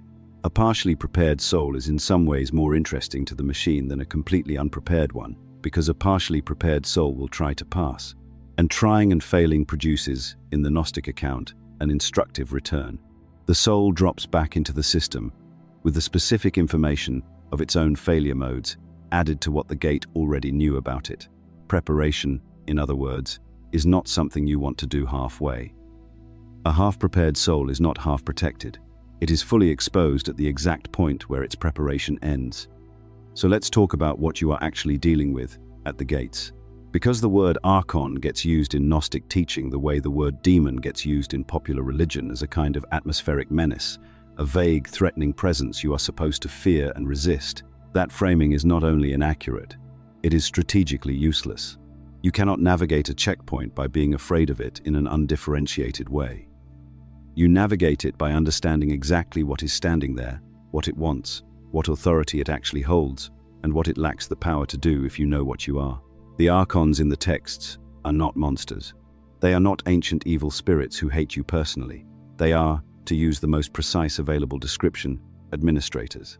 Officers of the lower order, each assigned to a specific station in the hierarchy of this world, each governing a specific domain of the created realm, and each extracting from passing souls the specific substance that corresponds to their domain. The Apocryphon of John, which scholars date to somewhere in the 2nd century and which was recovered among the Nag Hammadi texts in 1945, contains one of the most detailed accounts of the archons and their function. The text describes them as the product of the demiurge's own creative act beings, brought into existence by the blind maker of the lower world to staff the structure he had constructed. They are not, in this account, ancient, malevolent intelligences older than creation.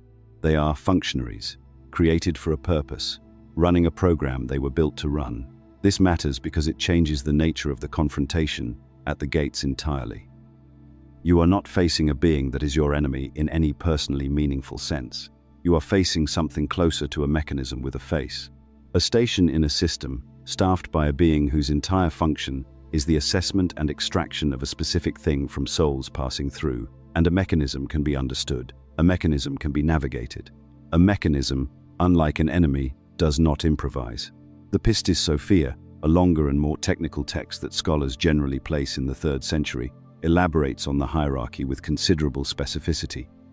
It describes multiple layers of archonic authority, beings arranged in grades, each grade governing a sphere of the lower world, and the soul ascending through those spheres after death, passing through the jurisdiction of each in sequence. The word the texts use for these jurisdictions is telling. They call them heavens. Each archon rules what its own tradition would call a heaven. What the Gnostic texts are doing with that word is not subtle. They are pointing out that the heavens most spiritual traditions describe as the goal of the righteous dead are, from the Gnostic perspective, not the destination at all. They are intermediate stations. Administrative layers between the soul and the actual source. And the beings who rule those stations are not God. They are clerks in a bureaucracy that has mistaken itself for the divine order. Understand the structural logic here, because it is the thing that makes the ascent comprehensible rather than overwhelming. Each archon governs a sphere that corresponds to a specific quality of the lower world, a specific mode of consciousness, a specific passion, a specific form of attachment that binds a soul to the created order. The texts give them various names and attributes across different manuscripts, but the pattern is consistent. There is an archon whose domain is fear, an archon whose domain is desire, an archon whose domain is ignorance in the specific sense of not knowing one's own nature, an archon whose domain is pride, the false inflation of self that comes from identifying completely with the constructed personality of a single incarnation. Each of these archons can only hold what belongs to its domain. This is the structural law the entire exit depends on. An archon of fear has authority over a soul that is afraid. It can seize the fear, use it as a handle, and bind the soul through it. But it has no authority over a soul that has genuinely resolved its fear of death, that has looked at death clearly enough and long enough and honestly enough that the terror has been replaced by recognition. Such a soul simply does not carry the thing that archon was built to seize. It passes through the station with nothing to be taken. The same principle runs through every gate. An archon of desire cannot hold a soul that has released its craving for the objects of the lower world, not through suppression, not through forcing the wanting down into silence, but through the genuine recognition that what the lower world offers is a counterfeit of something the soul already possesses in its true nature. An archon of ignorance cannot hold a soul that knows what it is, not what it was named in its last life, not what it accomplished or failed to accomplish, but what it fundamentally is beneath every layer the machine has added. This is why the Gnostic exit work is not primarily about learning passwords. The passwords matter. The declarations matter. We will return to them. But beneath the declarations, the real preparation is the dissolution of the very things the archons were built to seize. A soul arrives at the gates carrying everything it failed to release, and the archons collect what is carried. A soul that arrives carrying nothing, the gates were built to take walks through by default, not by magic, not by memorized formula, by being, through the long work of a conscious life, genuinely free of what each gate needs in order to function.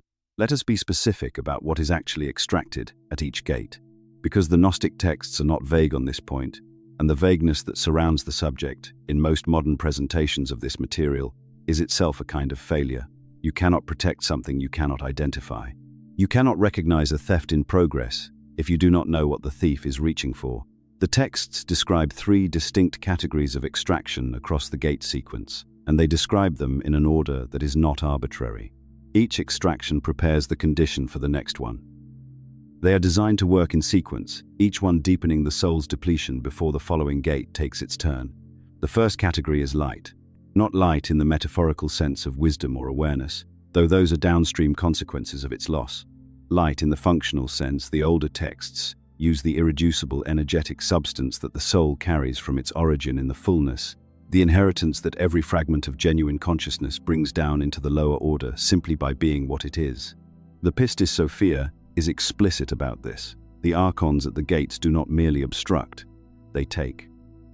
They extract a portion of the soul's luminous substance at each station, a tithe collected from every soul that passes through unprepared, and this extracted light is what the lower order runs on. It is the fuel. It is the reason the machine exists at all. Now sit with what that means for a moment.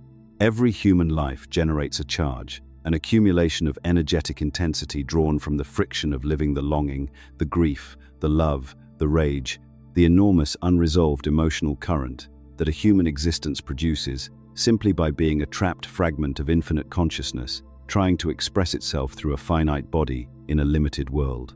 That charge builds across a lifetime.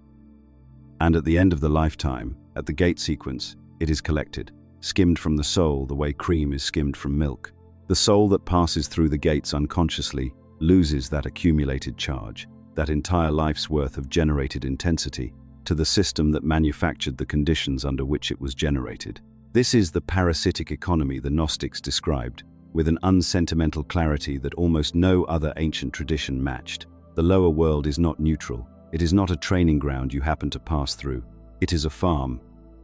And the harvest is the light that incarnate souls produce through the specific misery and longing and unresolved yearning that comes from being something vast crammed into something small. The second category of extraction is memory. Not the ordinary biographical memory of names and faces and events that dissolves with the brain at death and is not what the machine needs to take. The memory that is extracted at the gates is something deeper. The accumulated awareness of what the soul has learned across its incarnations. The wisdom that a genuinely self-aware consciousness builds through multiple lives of observation and experience. The recognition of patterns. The understanding of its own nature that compounds across incarnations if it is allowed to compound. A soul that remembered across lifetimes would become progressively harder to recycle. Its awareness would build. Its recognition of the machine's methods would sharpen. By the third or fourth fully remembered incarnation, such a soul would be navigating the gate sequence with the confidence of someone who has been through the checkpoint many times and knows every officer by name. This is precisely what the memory extraction is designed to prevent. Each pass through the gate sequence strips the soul's accumulated wisdom down to zero. The next incarnation begins from scratch, not because the soul is new, but because the system has deleted its record of not being new. The forgetting is not a byproduct of death. It is the most important function of the gate sequence. It is what the whole apparatus is ultimately for. The third category is coherence, and this is the one that the texts describe most obliquely, but which matters most for understanding what arrives at birth. Coherence, in this context, is the soul's sense of being a single, continuous self across time. The thread of identity that connects the child to the adult, the dreamer to the waker, the being that entered the gate sequence to whatever emerges at the bottom.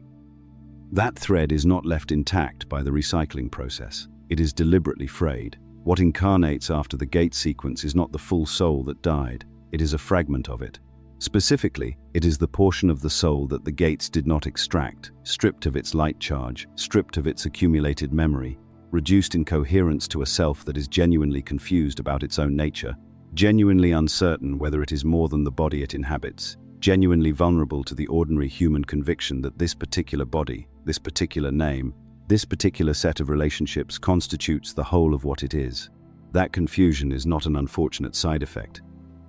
It is a design specification. A soul that arrived in incarnation fully coherent, fully remembering, fully aware of its own nature would not be recyclable. It would pass through a single life with clear recognition, refuse the gate sequence on the way out, and ascend permanently. The incoherence is the mechanism that prevents this. The soul is sent back small and confused precisely so that it will spend the majority of its next incarnation simply reconstructing a basic sense of self. And by the time it has done that, the life is mostly gone, the charge has been building, and the next harvest is nearly ready. Know the three extractions. Protect against them by dissolving what the gates need in order to make them, and understand that the light you carry, the memory you accumulate, and the coherence you build through conscious living are not incidental features of a human life. They are the exact things the system was built to take. The first apocalypse of Genelabus does something that almost no other ancient document does. It provides a script, not a theology, not a cosmology. A script specific, rehearsable, designed to be spoken at a specific moment under specific conditions by a soul that does not have the luxury of thinking carefully about what to say. James is being prepared for his own death. The text presents this as a private teaching, transmitted directly, the kind of knowledge that does not belong in a general audience because most people will not be dying in a condition where they can use it. But James is about to die at the hands of people who want him dead for what he knows, and so he is given, in advance, the exact form of the exchange that awaits him at the gates, not a summary of what to expect. The actual words, the countersigns, the password protocol for passing through a checkpoint whose officers have been reading unprepared souls for as long as the lower world has existed. The structure of the exchange, as the text preserves it, follows a consistent pattern. The gate officer challenges the ascending soul with a demand for identification. This demand is not neutral, it is a trap. The wrong answer, any answer that identifies the soul with its last life, its last body, its last name, its last relationships, its last desires and fears, is a handle, a place for the officer to grip and extract. The officer is not asking who you were. It is asking whether you believe you were only that. And the soul that says yes, even implicitly, by answering in the terms of its last incarnation, has handed over what the gate was waiting for. The correct answer is a declaration of higher origin, not an argument, not a plea, a statement of jurisdiction. Something that establishes with the flat certainty of a thing that is simply true, that the soul making the declaration does not belong to the territory whose official is questioning it. It is a citizenship claim made at a border crossing. And it works. The texts are clear on this, not because the words are magic, but because the words, when spoken by a soul that genuinely knows them to be true, cannot be contradicted by the officer whose authority only extends over what belongs to the lower order. This is the principle beneath the declarations, and it is worth holding precisely. The gate officer has real authority. It is not a paper tiger. It can hold, it can extract, it can prevent passage, but only from what is legitimately under its jurisdiction. And a soul that genuinely originated in the fullness, that carries a spark of true light from above the demiurge's creation, is not legitimately under the officer's jurisdiction. The declaration does not create this fact. It asserts a fact that was already true. And an assertion of a true fact, made with the full knowing of a soul that has done the work of remembering what it is, strips the officer of the legal basis for the detention. Legal is the right word. The texts consistently describe the gate sequence in terms that belong to administration and law rather than combat or magic. The officers are not fought, they are not tricked, they are out-jurisdicted. The soul that knows its own origin and states it clearly is doing something that has more in common with presenting a valid passport than with casting a spell. The passport works because it accurately describes a real status. Forge it, speak the words without the genuine knowing beneath them, and it fails. The officer, who has been reading souls since the lower world was built, can tell the difference between a soul that knows what it is and a soul that has memorized something it hopes will sound convincing. This is why the preparation cannot be only memorization. It has to be realization. The words have to be true of you, not just known by you. And the only way they become true of you is the long work of remembering your actual nature, the daily, weekly, monthly rehearsal of what you are, beneath the name and the body, and the accumulated personality of this particular incarnation. The declarations are the verbal form of a recognition that has to be lived into. Speak them nightly, not to memorize a formula, but to make yourself more and more the kind of thing the formula describes. A soul that has said, "I am not from this world, and I belong to the fullness for 10,000 nights," in quiet sincerity, is a different soul than one that learned the phrase on a video and hoped it would hold under pressure. The Gospel of Mary gives the other half of the picture, where the first apocalypse of James provides the script for the challenge and response. The Gospel of Mary describes the actual confrontation with the powers, the four specific leverages that the gate sequence uses, named explicitly so that they can be recognized and refused. Darkness, meaning the soul's ignorance of its own situation.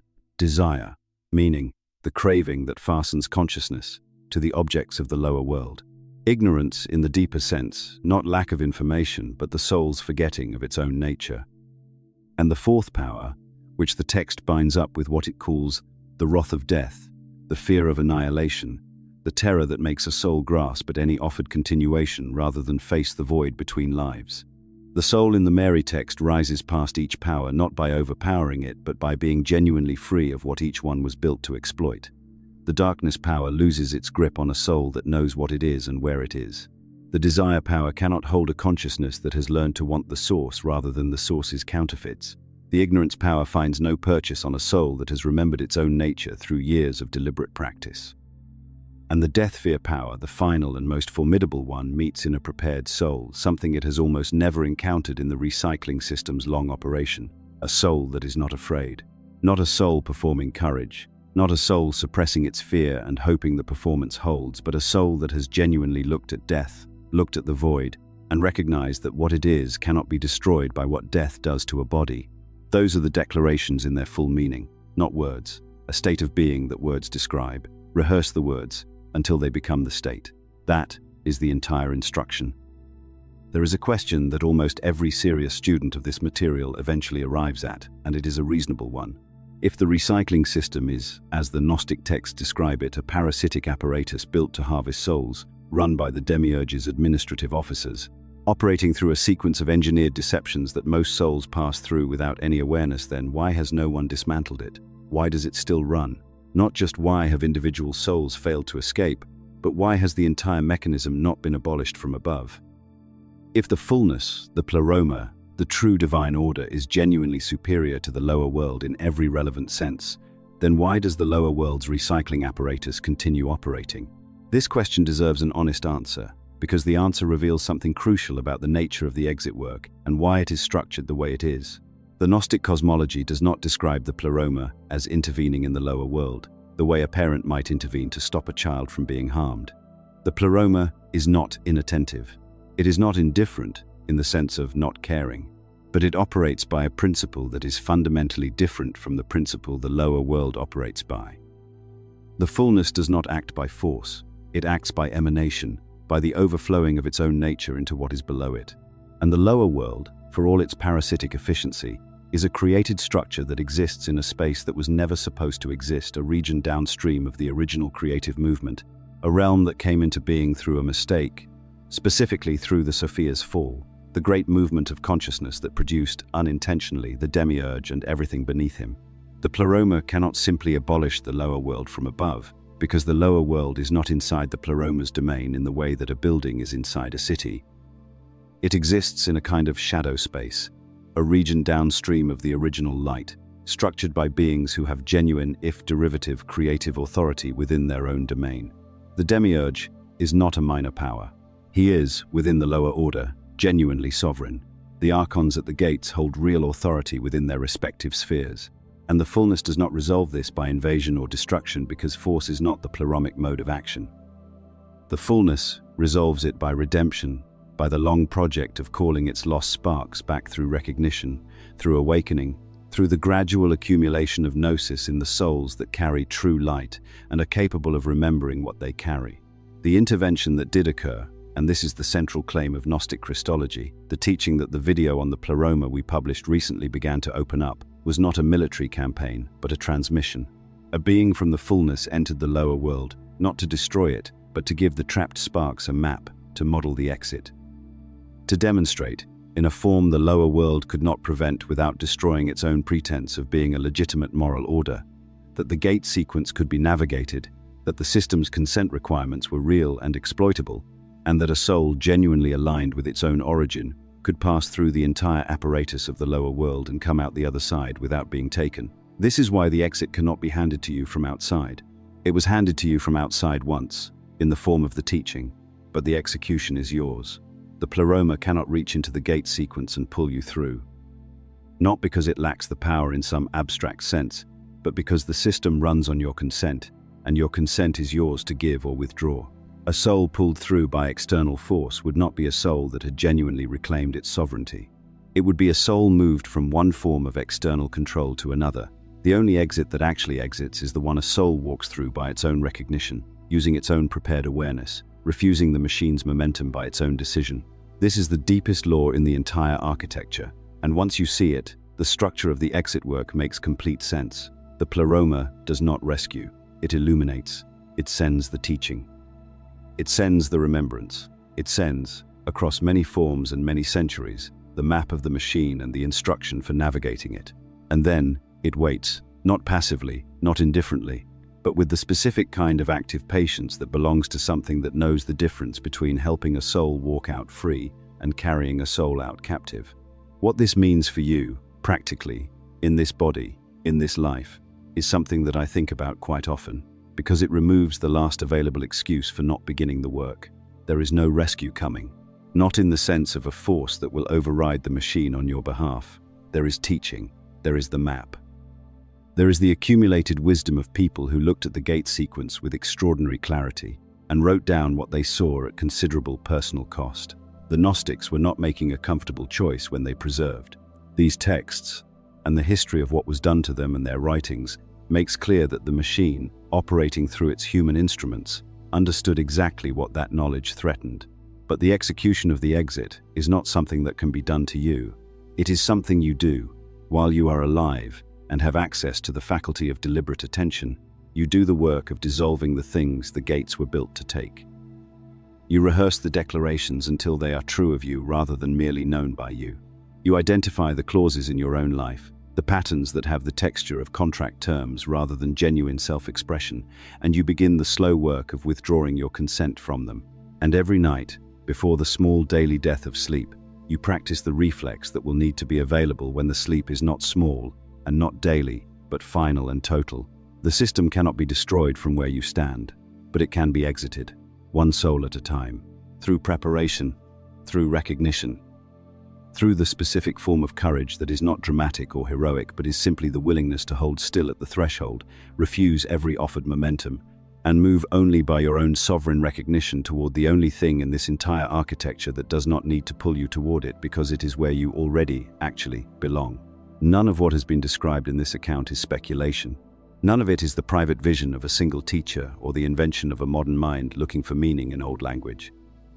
The architecture of the recycling system, the tunnel, the life review, the welcoming beings, the contract, the gates, the ascent, the final password, the true boundary, every stage of it is preserved in documents, actual documents, some of them buried in sealed jars and hidden in cliff faces for nearly 2 millennia, not because they were considered unimportant, but because people understood that the institution that had taken control of the spiritual conversation in the ancient Mediterranean world would destroy them the moment it found them.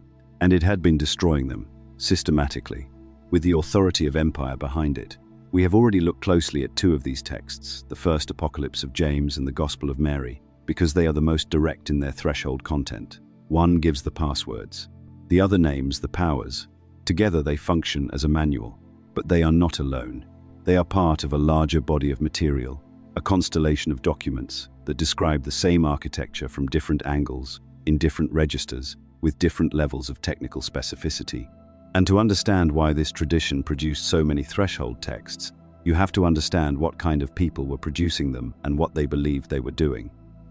The communities that generated this literature, the Sethian groups, the Valentinian schools, the various movements the heresiologists bundled under the label Gnostic, with all the contempt that label was intended to carry. These were not mystical hobbyists speculating about cosmology for its own sake.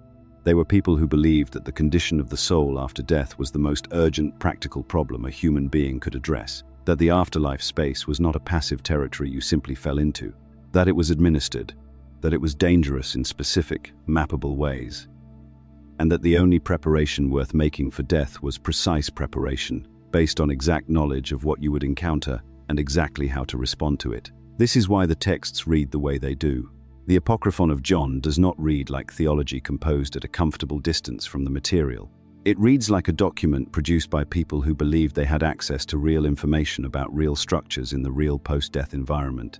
The cosmological architecture it describes the 7 heavens, each governed by a ruling power. The series of lower authorities arrayed beneath the blind creator is not symbolic poetry, it is a map. A map drawn with the specificity of people who intended it to be used. The Pistis Sophia carries this even further. It is the longest and most technically detailed of the Gnostic threshold documents, and its length is itself a statement of intent. It is not trying to gesture at a mystery, it is trying to specify a mechanism, the descents and ascents it charts, the powers it names and the responses it prescribes, the dense ritual machinery of its instructions. All of it has the texture of a procedure manual, which is exactly what it was intended to be. A procedure manual for a soul attempting to navigate a system that would otherwise navigate it. The books of Zhou take this specificity to its furthest point.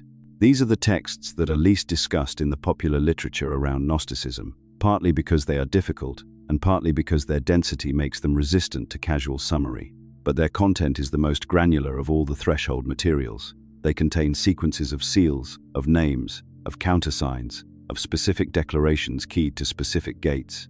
They read less like sacred scripture in the devotional sense, and more like technical documentation for a process that requires exact execution. The kind of document you consult not for inspiration but for precision. Now hold all of these texts together and notice what they share beneath their different registers and levels of detail. Every one of them treats the post-death space as a place with structure. Every one of them treats that structure as something that can be known in advance and navigated by a prepared soul. Every one of them treats the beings that populate that structure not as neutral or benevolent presences, but as powers with specific functions, specific authorities, specific leverages they will apply to a soul that does not know how to refuse them. And every one of them treats the preparation of the soul while alive as the indispensable prerequisite for the navigation that will be required after death. These were not people writing for posterity. They were writing for practitioners. For people who intended to use these texts the way a navigator uses a chart. The fact that the texts were hidden rather than destroyed is itself the evidence of how seriously that intent was taken.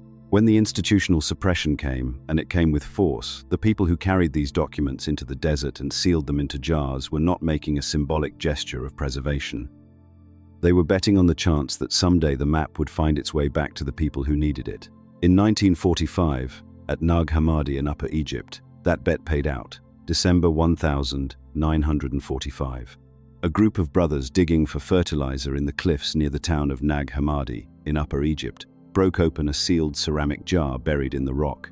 Inside were 13 leather-bound codices, papyrus manuscripts in the Coptic language, containing more than 50 separate texts. The find was eventually recognized as one of the most significant manuscript discoveries in the history of scholarship on early Christianity and late antique religion. The world got a name for what had been found: the Nag Hammadi Library.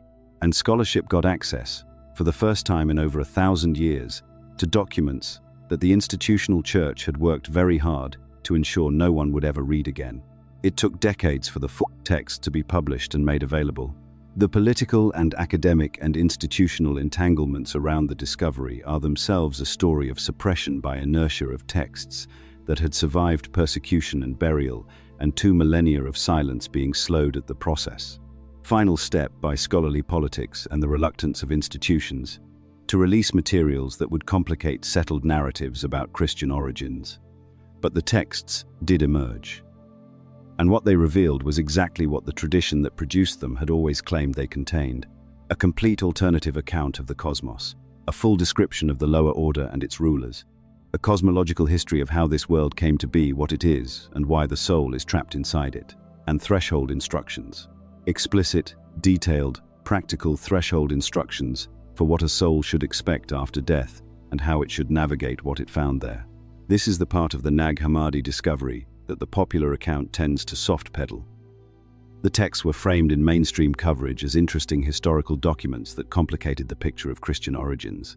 The scholarly conversation centered on questions of canon formation and textual genealogy and the diversity of early Christian thought. These are legitimate questions. They are also, from the perspective of this teaching, the wrong questions. Because the most important thing about the Nag Hammadi documents is not what they tell us about early Christianity.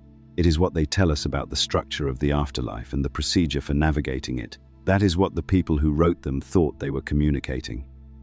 And that is what gets consistently underemphasized in the academic framing. What the discovery changed is the available evidence base. Before 1945, the primary sources for Gnostic teaching were the heresiological accounts and the descriptions written by people who despised what they were describing: Irenaeus of Lyon, Tertullian, Epiphanius. These were people who believed they were fighting heresy and who described Gnostic doctrine with the goal of discrediting it. They quoted selectively. They characterized tendentiously. They were not neutral reporters. They were prosecutors. After Nag Hammadi, the Gnostic communities could speak in their own words. And when they spoke in their own words, what emerged was not the chaos the heresiologists had described. It was a coherent, internally consistent, and remarkably detailed cosmological and soteriological system.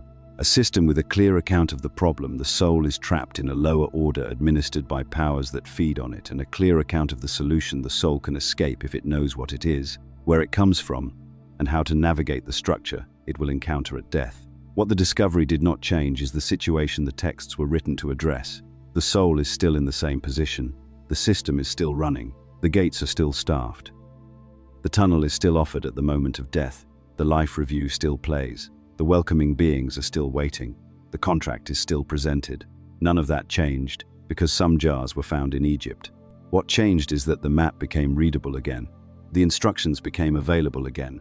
The people who needed to prepare could prepare in a way that had been impossible for more than a millennium, during which the only account of death available in the Western world was the one the institution that had burned the competing accounts had approved. There is something worth sitting with in the shape of that history. The texts were hidden in approximately the 4th century, at the moment when institutional Christianity was consolidating its control with the backing of the Roman state and making the possession of certain documents a capital offense. They were found in 1945. They were made fully available to the public gradually through the 1970s and 1980s. They are now accessible to anyone with an internet connection and an afternoon to spend. The machine could not destroy them, it could only delay them, and the map is now, for the first time in 17 centuries, in open circulation. What each soul does with the map is the only remaining question. Thanks for watching. The discovery answered the question of whether the instructions exist. Each living soul now has to answer the question of whether it will use them. The teaching so far has been largely about thresholds, about what waits at the moment of death and how to navigate it, about the structure of the system and the sequence of the exit protocol, about the texts that preserve the map and the history of their suppression and recovery. All of that is necessary. None of it is sufficient. Because the contract was not signed at the beginning of the last life, for that life only, the contract is active now. It is running in this life, in this body, in the pattern of your days. And a soul that learns everything about the death threshold and does nothing about the living execution of its current terms arrives at the gates having studied the map, but having done none of the work that the map was always pointing toward. This is where the teaching becomes personal in a way that the cosmological framework sometimes obscures. The Gnostic understanding of the soul's situation is not only an account of what happens at death, it is an account of what is happening right now. The contract you signed before this birth, signed in a depleted state, surrounded by welcoming presences, presented as the planning of your own beautiful curriculum of growth. That contract has clauses, specific terms, and those terms are executing in your life, whether you are aware of them or not. You know the feeling. You do not need a cosmological framework to recognize it. There are patterns in your life that do not respond to ordinary effort in the way other things do, preferences that feel less like choices and more like facts. Relationships you seem to reconstruct with different people, as though following a script that was written before you arrived. The dynamic you swore after the last time you would never repeat, which you are currently, with some variation of cast and setting, in the middle of repeating. The self-sabotage that arrives with a precision that is almost mechanical, at the exact point where something genuinely good becomes available. The fear whose intensity bears no proportion to anything in this life's actual history. The longing that has no object you can name in this life and yet will not settle. These are the signatures. A genuine personal preference or tendency is flexible. It bends under examination. It explains itself through your history, your relationships, your choices. It changes as you change, because it is yours and you evolve. A contract clause does not. A contract clause has a quality of compulsion that resists explanation and resists change in a way that feels qualitatively different from an ordinary psychological pattern. The resistance is not the resistance of a habit or a wound. It is the resistance of something installed at a level deeper than your psychology, at the level of the terms you agreed to before you had a psychology to resist with. The distinction matters practically. Because a psychological pattern responds slowly, imperfectly, but genuinely to psychological work, to therapy, to reflection, to honest attention paid over time. And some of what you have been working on in those ways is indeed psychological and does respond. But some of it does not respond, and the things that do not respond are worth looking at differently, not as failures of the therapeutic project or evidence of deeper psychological damage, but as possible contract terms whose authority does not originate in your psychology and cannot therefore be dissolved purely by psychological means. The method for addressing a clause is not the same as the method for addressing a wound. A wound heals through being seen and witnessed and worked through. A clause is revoked through a specific act of withdrawal of consent.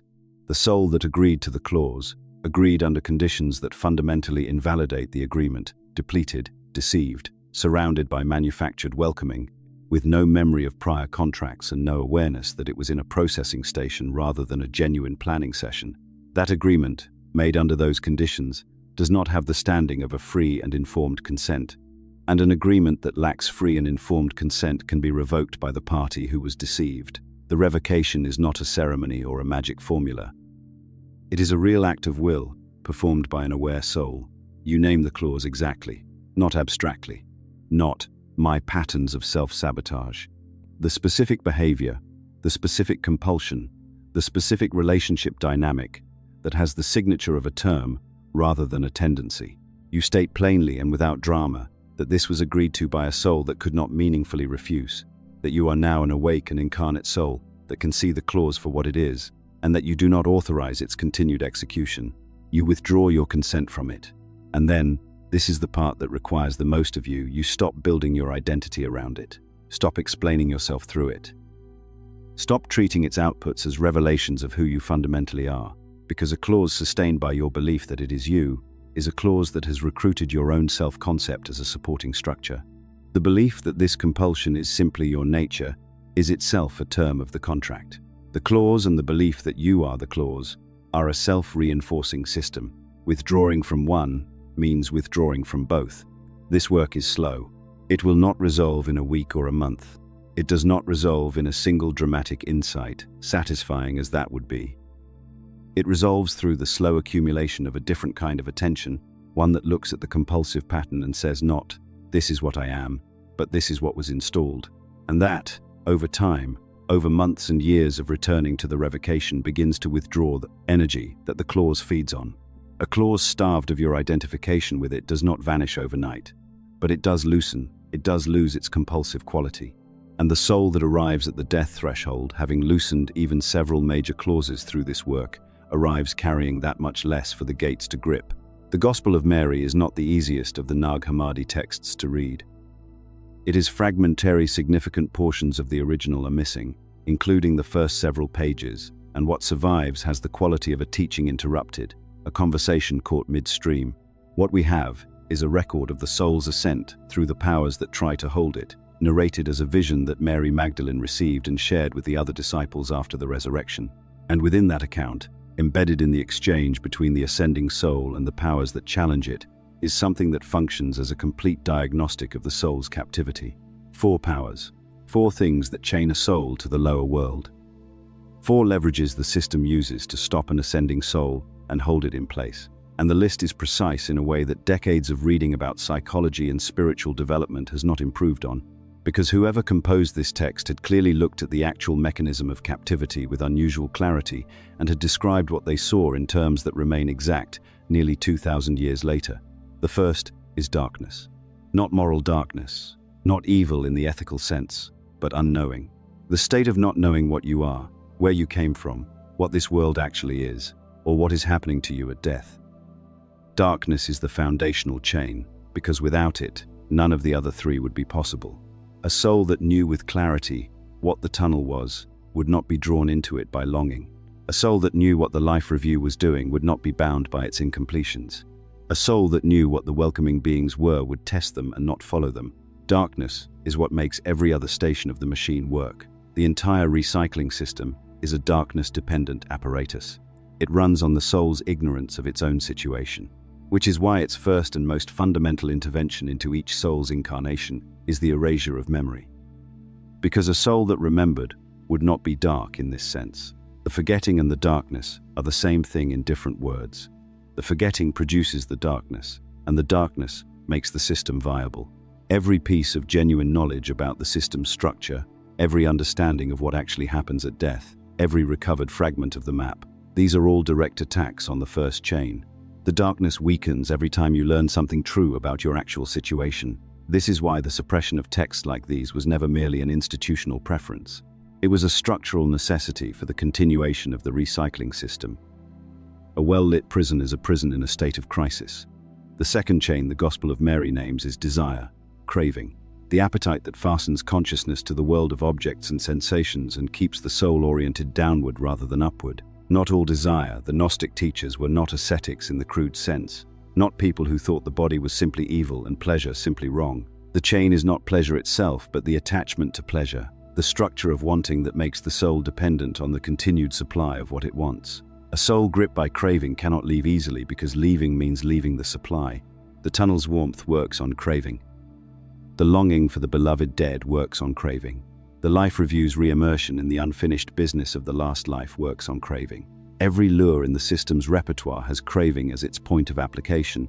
A soul that has genuinely loosened its craving, not performed detachment as a spiritual aesthetic, but actually dissolved, the compulsive structure of wanting gives the system's lures far less to work with. This is why genuine non-attachment is not a lifestyle choice but a structural preparation for the threshold. You are not detaching from things because things are bad. You are detaching from the wanting structure that gives every gate its grip. The third chain is what the text calls ignorance, and here the distinction from the first chain matters. Darkness is the absence of information about the external situation. Ignorance in this specific sense is the soul's forgetting of its own nature, its failure to know what it itself is, not what it is in the world. That kind of self-knowledge is what therapy addresses, and what the life review claims to illuminate. But what it is underneath all of that. What it is in its actual origin, its actual constitution, its actual relationship to the fullness it came from. A soul that does not know this cannot name itself truthfully at the gates, cannot speak the declaration of origin with the authority that comes from genuine recognition rather than learned formula.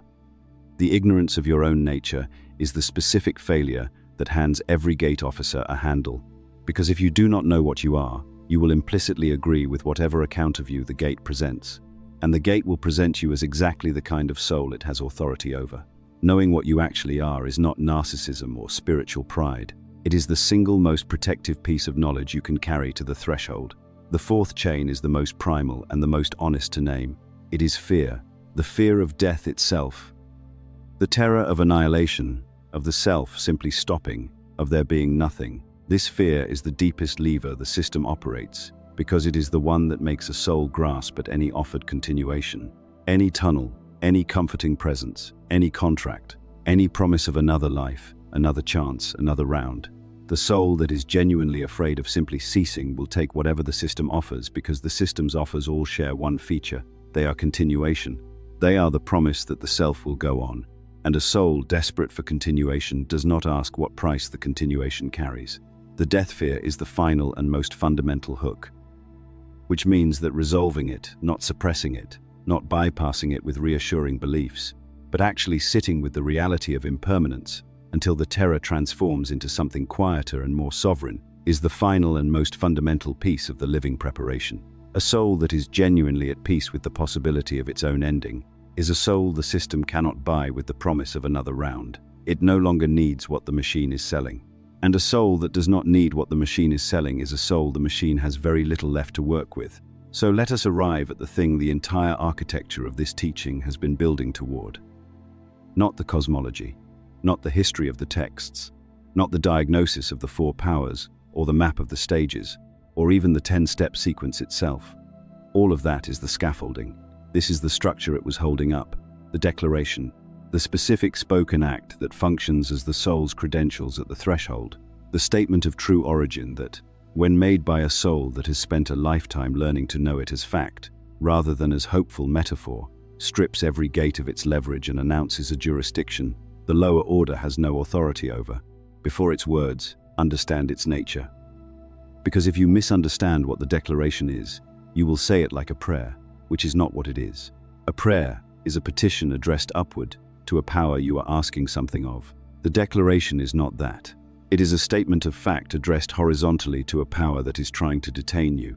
It does not ask, it does not appeal, it informs. It is the soul at the border, presenting credentials that prove it does not belong to the territory whose officials are demanding it stop. The difference matters in practice. A soul that says these words as a prayer is implicitly confessing that it is not sure whether they are true and is hoping something will respond favorably to the request. That posture gives the gate officer exactly the opening it needs. Uncertainty is a handle. A soul that says these words as a statement of verified fact, because it has spent years establishing that the facts are exactly as stated, gives the gate officer nothing to grab. The declaration works because of what it is made of, which is recognition, not belief. Recognition. This is the text the practice points toward every night. Speak it now the way you will eventually need to say it at the threshold, not fast. Not as a recitation. One sentence at a time, with the weight of each one fully behind it. I am not a product of this world. I was sent into it. I passed through it. I was never defined by it. I am not the name I carried in the life that just ended. I am not the body it lived in, the fears it accumulated, the the attachments it built, or the contracts it was deceived into signing. These are the clothes of the crossing. They are not what I am. I am a fragment of original light from the fullness that existed before this lower order was constructed. My origin is not here. My authority does not come from here. My destination is not determined by anything that lives here. To every power that stands at a gate and attempts to claim me on the basis of what I carried in my last incarnation, I name you for what you are. You govern darkness, craving, unknowing, and the fear of death. I have spent my living years dissolving each of those in myself. You are reaching for handles that are no longer there. I do not carry what you feed on. I do not consent to your authority over what I am. I am returning to the fullness from which I was emanated. Not ascending to it for the first time as a reward I am hoping I have earned. Returning, because I came from there, and I know I came from there, and that knowledge is the only document this crossing requires. I do not consent to further incarnation. I do not consent to the review that would rebind me to what I have left. I do not consent to the beings wearing familiar faces who would escort me toward a planning session I have already refused. The contract that was signed before my last birth was signed by a depleted and deceived soul who could not have meaningfully refused. That soul's signature does not bind the soul that stands here now, awake, seeing the machine for what it is, and formally withdrawing consent from every term of that agreement. I am going home, not to the tunnel's manufactured light, not to the Archon's counterfeit fullness, to the actual source, to the real Pleoma. To the origin I have spent this lifetime remembering, piece by piece, in the dark. Nothing in this lower order has the authority to stop me, and I know that. And knowing it, I walk through. That is the declaration. Those are not magic syllables. There is nothing in the sound of those words that mechanically compels a gate to open. What opens the gate is the soul behind the words, having made each sentence true of itself across a living lifetime. The declaration is only as powerful as the recognition it is made of. Which is why everything that came before it in this account, every piece of the living preparation, every dissolved craving, every faced fear, every revoked clause, was not preliminary to the declaration. It was the declaration being built, one verified truth at a time. Here is the part the system counts on most. Not the tunnel, not the life review, not even the contract. Those are mechanisms. And mechanisms can in principle be mapped and resisted once someone has drawn the map. What the system counts on most is something that cannot be mapped away, something that operates not at the threshold of death, but in the 10,000 ordinary moments of a living day. It counts on the fact that almost no one will take this seriously enough to actually do the work, not because people are weak or foolish, because the system's most durable defense is not any stage of the death process. It is the texture of incarnate life itself, which is so full, so demanding, so immediate, so beautiful in places and so painful in others, that the project of preparing for a threshold that may be decades away perpetually loses the competition for attention. There is always something more urgent. There is always a reason to start tomorrow, and tomorrow, across a lifetime, is where the preparation goes to disappear. Understand what that means, structurally. A soul that learns the map at age 40 and thinks about it occasionally and means to do the daily practice, but generally does not, and dies at 80, with a vague intellectual familiarity with the 10 steps, is in almost exactly the same position at the threshold as a soul that never heard any of this, because the threshold does not test your intellectual familiarity, it tests your reflex. And reflex is built from thousands of repetitions, not from occasional consideration of a concept you found compelling. This is not a condemnation of anyone who has gotten this far in this account, and is now feeling the familiar sinking sense that they are about to understand something important and then fail to do it. That sinking sense is itself useful information. It is the system's most human-facing feature, which is not a guard or a gate officer, but simply the weight of a life that keeps pulling attention back into itself and away from the one preparation that would make the life's ending mean something it currently cannot. The Gnostics who wrote the threshold texts knew this. They did not write those texts as casual reading. The first apocalypse of James is structured as a direct instruction delivered to a specific person who is explicitly going to need it soon. The urgency in it is not rhetorical, it is practical. James is being taught because James will die, and the teaching has to be embedded deeply enough to function under conditions that will dissolve every casual familiarity he has ever acquired. What is true of James is true of every soul that encounters this material. The encounter is not the preparation. The encounter is the beginning of the preparation. if the soul chooses to treat it that way. Most do not. They find the ideas compelling, return to their lives, and the compellingness fades the way all compelling ideas fade when they are not fed by practice.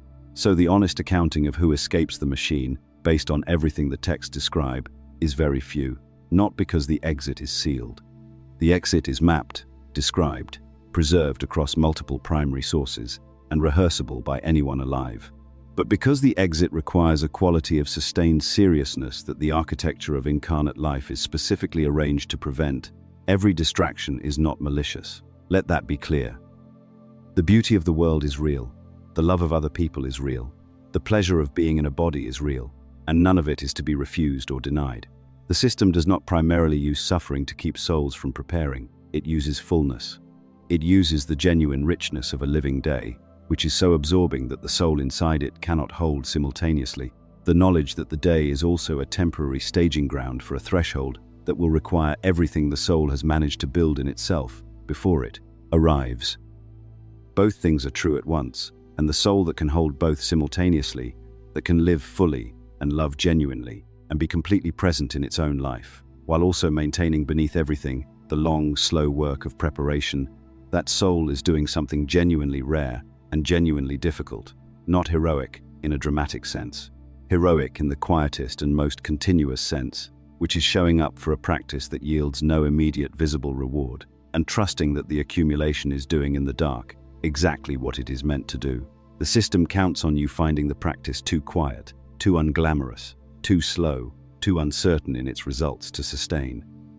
Prove it wrong not by extraordinary effort but by ordinary consistency.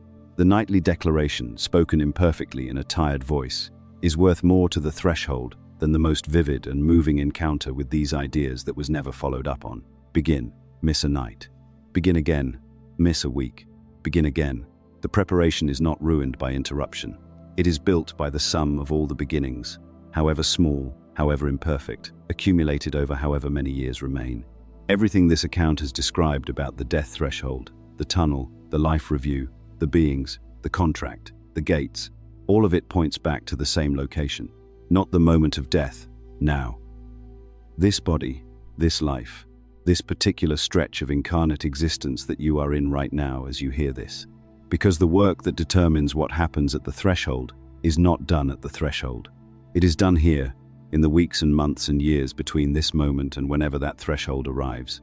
The threshold is the test, the life is the preparation. And the preparation has a specific curriculum derived directly from the Gospel of Mary's diagnosis of the four powers that the ascending soul must confront: darkness, desire, ignorance of true nature, and death fear. These are not abstract spiritual challenges. They are practical descriptions of exactly what the gates will use to hold you, which means they are also an exact list of what you must work on now while you have agency. Start with darkness, unknowing, the soul's blindness to the situation it is actually in. You have been working on this for the entire duration of this account. The map itself is the antidote to darkness. A soul that understands the architecture of the system, that knows the tunnel is a lure, and the life review is a bonding mechanism, and the beings of light are not necessarily what they appear to be, and the contract is not a free choice, that soul has replaced a critical piece of its blindness with clear sight. That is not small. That is the foundational work without which none of the other preparation makes any sense. But it must be maintained. Knowledge that is not regularly returned to grows opaque. Revisit the map. Read the Apocryphon of John. Read the first Apocalypse of James. Read the Gospel of Mary, not as intellectual exercise, but as maintenance of the visibility that the threshold will require. Then desire, craving, the appetite that fastens the soul to the world of objects and experiences and other people in the specific way that makes the tunnel's warmth feel irresistible and the lost beloved's face impossible to refuse. Desire is not to be destroyed. That is not the instruction, and never was. The instruction is to hold desire without being held by it, to love without that love becoming the specific kind of desperate clinging that the machine can use as a cord. The practice is noticing the difference between genuine love, which is generous and releasing, and the grasping variety that cannot imagine the beloved's absence without terror. The grasping variety is the one the system cultivates. The releasing variety is the one that survives the threshold intact. Every relationship examined from this angle becomes a small piece of exit work. Not because relationships are obstacles, but because the quality of your attachment within them is either a chain or it is not. Love the people in your life completely, and simultaneously practice, very quietly, releasing your grip on the specific outcome that your fear of loss keeps reaching for. Then the ignorance of true nature. This is the deeper layer of the darkness. Not the absence of information about the system, but the soul's failure to know what it itself is. The Gnostic answer to the question of what you are has been established across the previous accounts on this channel, the videos on the pleroma, the monad, the demiurge, the full cosmological architecture. If you have not watched those, this is the moment to do so, because the declaration at the threshold cannot be made with genuine conviction by a soul that only vaguely understands what it is declaring. A soul that states, "I am a fragment of original light from the fullness" as a hopeful belief, is in a fundamentally different position from a soul that states it as a verified fact because it has understood the cosmology deeply, enough to know that the claim is structurally true. Knowing what you are is not arrogance. It is the specific antidote to the ignorance that every gate officer is banking on. The gate can hold a soul that does not know what it is. It cannot hold a soul that knows with the precision of long study exactly what it is and where it came from, and why no officer of the lower order has any legitimate authority over it. And then, the clauses. The specific contracted patterns running through your current life. The relationship dynamic you reconstruct with different people. The self-limiting pattern that arrives reliably at the threshold of expansion. The compulsion that does not bend to ordinary effort, because ordinary effort assumes the pattern is yours and it is not. Go looking for these with the specific signature they carry.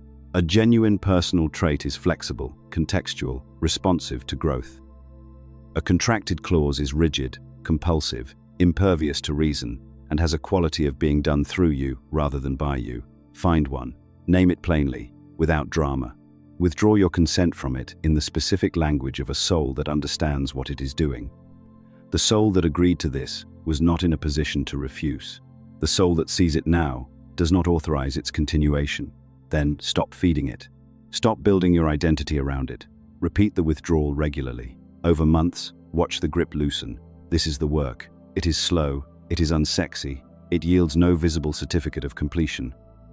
It is also the only preparation that will actually matter when the threshold opens and the tunnel's light begins its pull.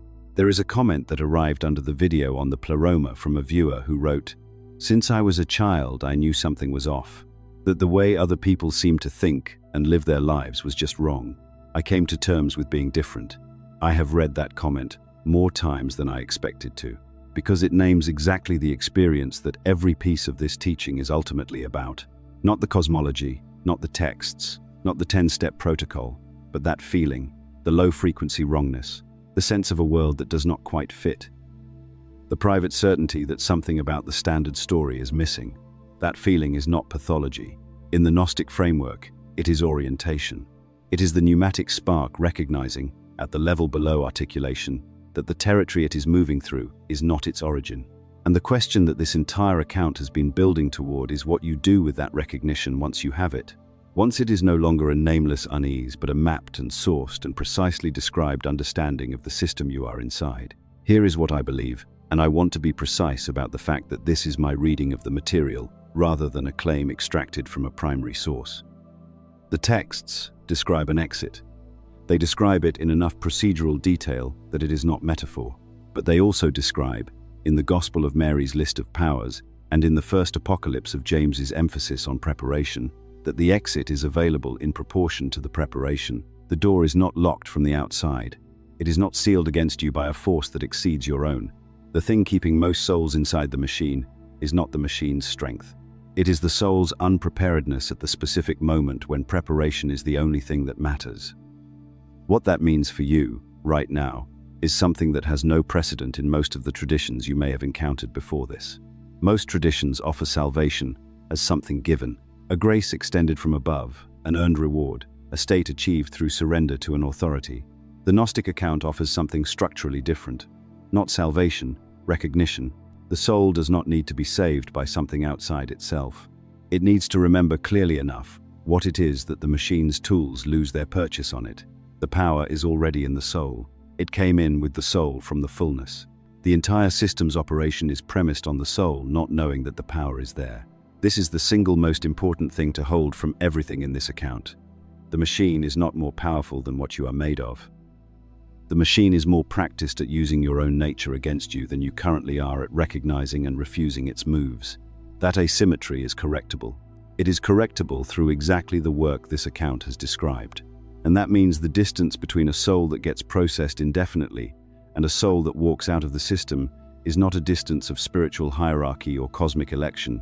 It is a distance of preparation, of accumulated recognition, of nightly practice and honest self-examination, and the slow dissolution of every clause and craving and darkness that the gates will reach for. The people who wrote the first Apocalypse of James and the Gospel of Mary in the 1st and 2nd centuries made a decision that deserves to be named clearly. They were operating in a world where possession of Gnostic texts was punishable by death, where the institutional power of early Orthodox Christianity was actively hunting, burning, and erasing exactly the material they were preserving.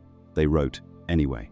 They preserved the threshold instructions and the map of the powers and the ascent sequence because they had decided, at real personal cost, that the rest of humanity deserved to have the map. You are the rest of humanity they were writing for, not as a compliment, as a fact. Across the entire channel, the video on the monad, the account of the demiurge, the full story of the pleroma, everything that has built the cosmological foundation, this teaching rests on every piece of this, has been aimed at the same thing, giving you the map in enough detail that the map becomes usable. Not just interesting, usable. So here is where this account ends, and it ends without a resolution in the conventional sense because resolution would imply the work is done. The work is not done. The work begins tonight, with the declaration spoken aloud before sleep, slowly, with the weight of each sentence fully placed. With the recognition the next morning that you are inside the machine, awake and working. With the gradual accumulation, night after night and week after week and year after year, of a soul that is becoming too clear, too sovereign, too well prepared to be held at the gates. The machine is still running. It has been running through every lifetime you have already forgotten, but you are no longer one of the ones who does not know that. And the exit, for the first time across however many cycles your spark has traveled, is named and mapped and rehearsable and open. The only thing left is to become, while the time remains, the soul that can walk through it. Begin tonight.